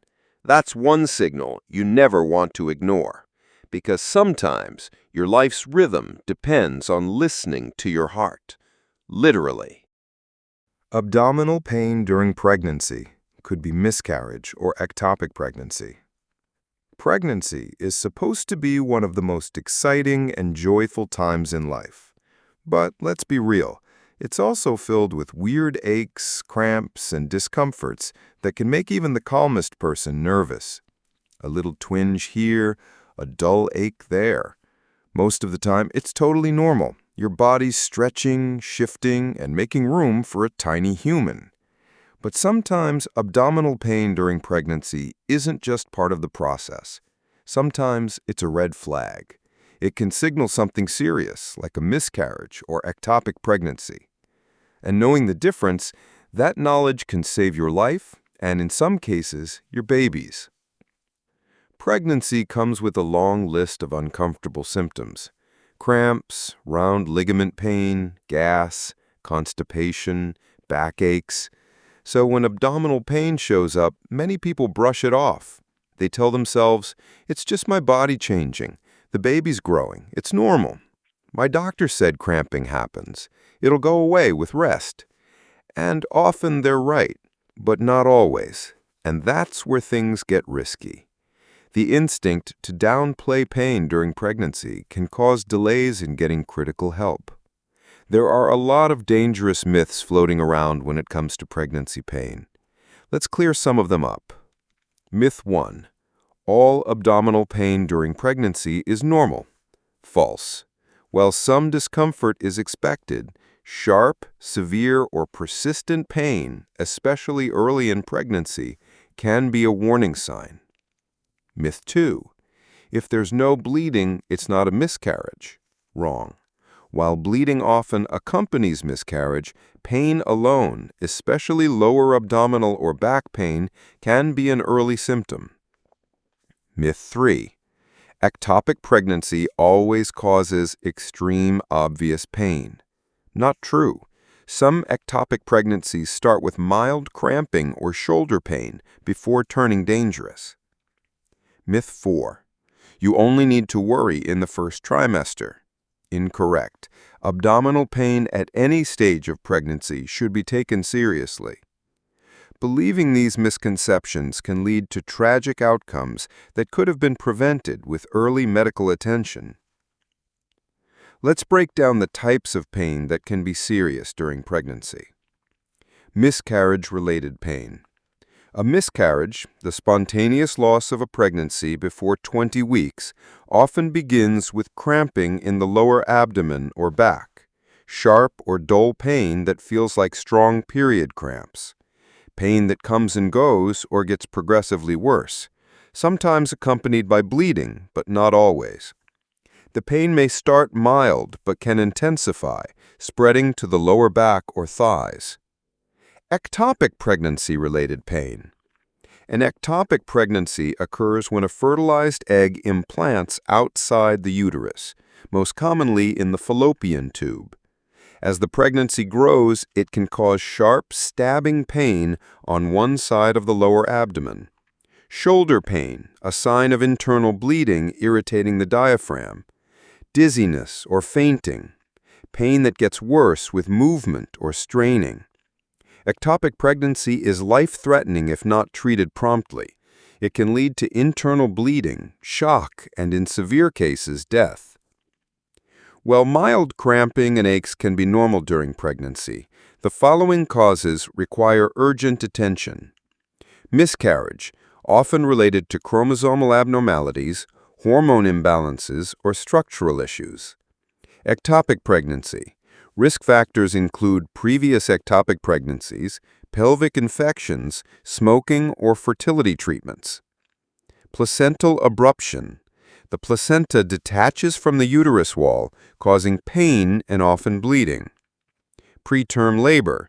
Cramping and back pain in later pregnancy can signal early labor. Urinary tract infections can cause abdominal discomfort and cramping with or without burning urination. Understanding these potential causes helps you recognize when pain isn't just normal pregnancy discomfort. Here's the harsh truth.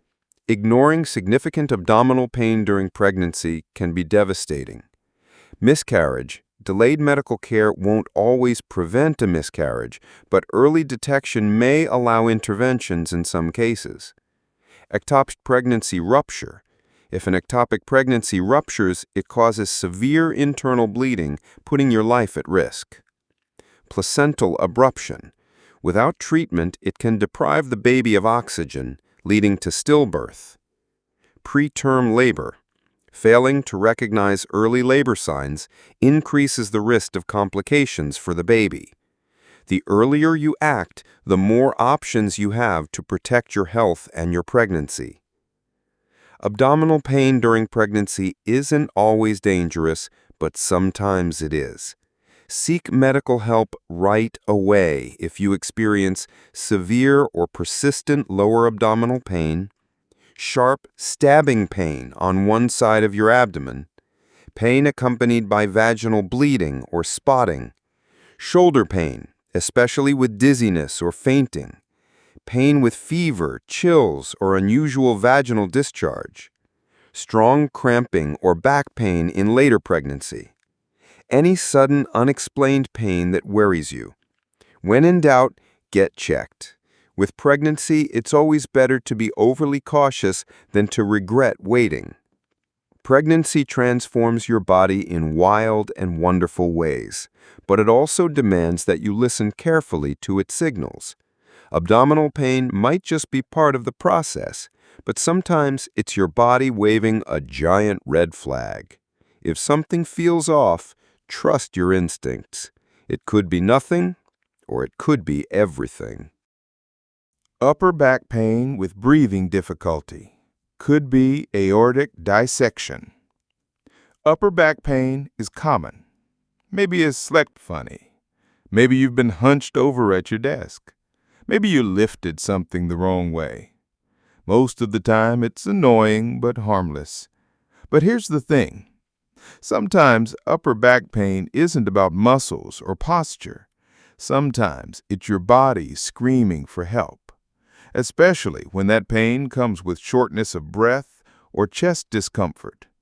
In rare but deadly cases, this combo can point to an aortic dissection, a medical emergency you definitely don't want to ignore. Upper back pain? People brush it off every day. They tell themselves, it's probably muscle strain. Just slept weird. I'll stretch it out later. Stress is making me tense. And sure, in most situations, that's exactly what it is. But when the pain feels sharp, tearing, and spreads to your chest or down your back, it's not something to stretch off. The problem is, many people, even doctors, can confuse early symptoms of aortic dissection with harmless muscle pain or even a heart attack. That confusion can waste precious time. Let's bust a few myths around this kind of pain. Myth 1. Only old people get aortic dissections. Not true. While age is a factor, younger adults with certain conditions are also at risk. Myth 2. Aortic dissection always feels like chest pain. False. Many experience severe pain between the shoulder blades or in the upper back first. Myth 3. It's always obvious and dramatic. Nope. Some dissections start with milder pain, gradually worsening, making it easy to ignore until it's too late. Myth 4. You'll only get this if you have a known heart problem. Not necessarily. High blood pressure, genetic conditions, or trauma can trigger it even in people without diagnosed heart disease. Believing these myths could cost you your life. Aortic dissection happens when the inner layer of your aorta, the main artery carrying blood from your heart, tears. Blood surges between the layers of the artery wall, forcing them apart. It's like a zipper coming undone in your body's most vital highway. Here's what the pain feels like. Sudden, severe, and sharp pain, often described as tearing or ripping. Usually starts in the chest or the upper back, may radiate to the shoulders, neck, or lower back. Often accompanied by shortness of breath, can cause lightheadedness or fainting. The pain can shift or move as the dissection progresses. It's not a dull ache, it's intense, alarming, and unlike regular back pain. Aortic dissection is rare, but when it strikes, speed matters. Risk factors include chronic high blood pressure, the biggest culprit, putting constant stress on artery walls. Connective tissue disorders, conditions like Marfan syndrome or Ehlers-Danlos weaken arteries. Family history. Genetics can increase your risk even if you feel healthy. Heart valve abnormalities, especially if left undiagnosed. Trauma. Severe injury to the chest can damage the aorta. Certain lifestyle factors like smoking, cocaine use, or extreme stress can all play a role. Sometimes it strikes without warning in people with no known risks. That's why knowing the signs is crucial. An untreated aortic dissection is one of the most dangerous medical emergencies you can face. Here's what can happen. Reduced blood flow. Vital organs like the brain, kidneys, or limbs may be starved of blood. Heart complications. The dissection can extend to the heart, causing valve failure or a heart attack. Internal bleeding. If the aorta ruptures completely, it leads to massive, often fatal internal bleeding. Sudden death. Aortic dissection can kill within minutes to hours if untreated. The survival rate depends entirely on how fast you get medical help. If you experience any of the following, do not wait. Sudden, severe upper back or chest pain described as sharp, ripping, or tearing. Pain that moves from your chest to your back or vice versa.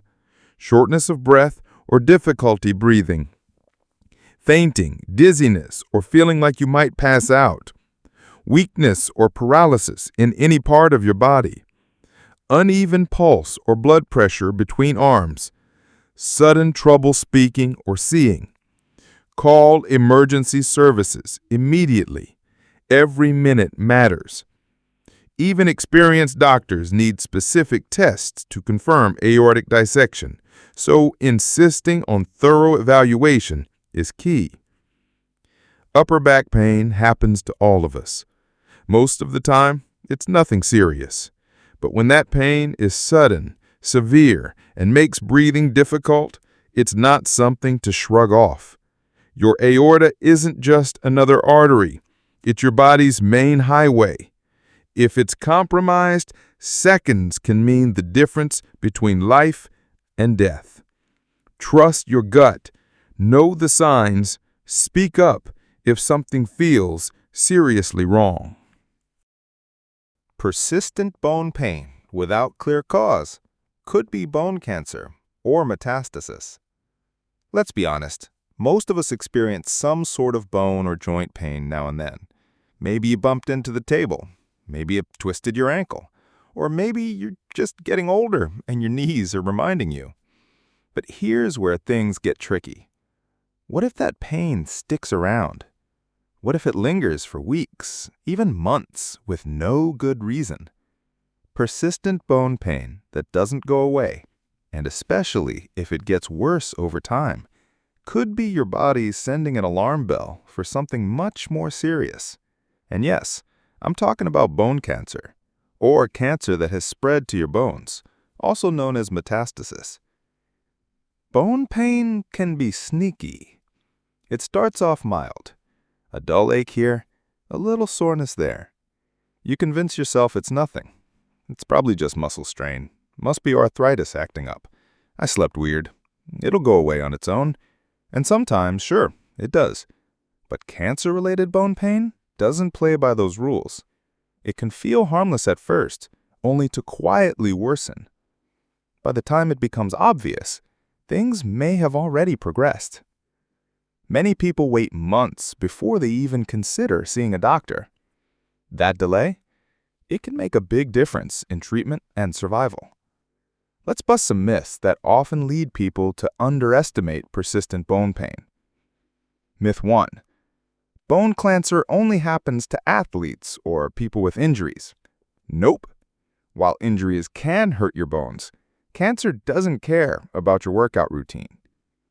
Myth 2. It's only cancer if there's a lump. Not true. Many bone cancers or metastasis cause pain before you ever feel a lump. Myth 3. It's just old age. Sure, aging brings aches, but constant, unexplained bone pain? That's not just aging. Myth 4. Cancer pain is always unbearable from the start. Wrong again. It often starts subtle, a mild ache, night pain, or tenderness. Believing these myths lets serious conditions hide in plain sight. So what exactly does cancer-related bone pain feel like? It can vary, but here are the red flags. Persistent pain. It doesn't go away with rest or typical painkillers. Nighttime pain. It often gets worse at night or when you're resting. Deep aching sensation. It feels like it's coming from inside the bone. Worsening over time. The pain gradually intensifies, not improves. Swelling or tenderness. The area may swell or feel sore to the touch. Decreased mobility. It may hurt to move the affected area. Unexplained fractures. In advanced cases, bones can weaken and break easily. It can affect any bone, legs, arms, pelvis, ribs, or spine. Sometimes the pain is the first and only clue something's wrong. Persistent bone pain doesn't automatically mean cancer, but when it does, it's often one of these. Primary bone cancer, rare but serious. This includes osteosarcoma or chondrosarcoma or Ewing sarcoma. Bone metastasis. This is more common. Cancers like breast, prostate, lung, thyroid, or kidney often spread to the bones. Leukemia. This blood cancer can cause bone or joint pain, especially in children. Multiple myeloma. A cancer of plasma cells that weakens bones, causing pain and fractures. Other non-cancer causes can include severe osteoporosis, bone infections, osteomyelitis, benign bone cyst or tumors. But here's the point. Unexplained, ongoing bone pain deserves attention. It's not something to tough out or ignore. Delaying medical attention for persistent bone pain can lead to serious consequences. If it's cancer, the disease can grow and spread. Bones can weaken, leading to fractures. Nearby nerves or tissues can be damaged. You may experience severe mobility issues. Late-stage cancer becomes harder to treat. Early detection saves lives. The longer you wait, the fewer treatment options remain. Even non-cancer causes, like infections or osteoporosis, can cause permanent damage if ignored. Not every ache is an emergency, but you should absolutely see a doctor if the pain lasts more than a few weeks with no clear cause. It gets worse at night or with rest. Over-the-counter meds don't help. You notice swelling, redness, or warmth over the bone. The pain affects your ability to walk, lift, or function normally. You experience unexplained weight loss or fatigue. You have a history of cancer and develop new bone pain. You suffer a fracture with minimal or no trauma. The doctor may order X-rays, MRI scans, bone scans, or even a biopsy to find the cause. Your bones are literally your body's support system. When they hurt for no clear reason, and that pain doesn't go away, it's your body whispering and eventually shouting that something's off. Bone cancer and metastasis are serious, but catching them early gives you a chance to fight back. So pay attention to your body. Don't let quiet, persistent pain be the thing you brush off.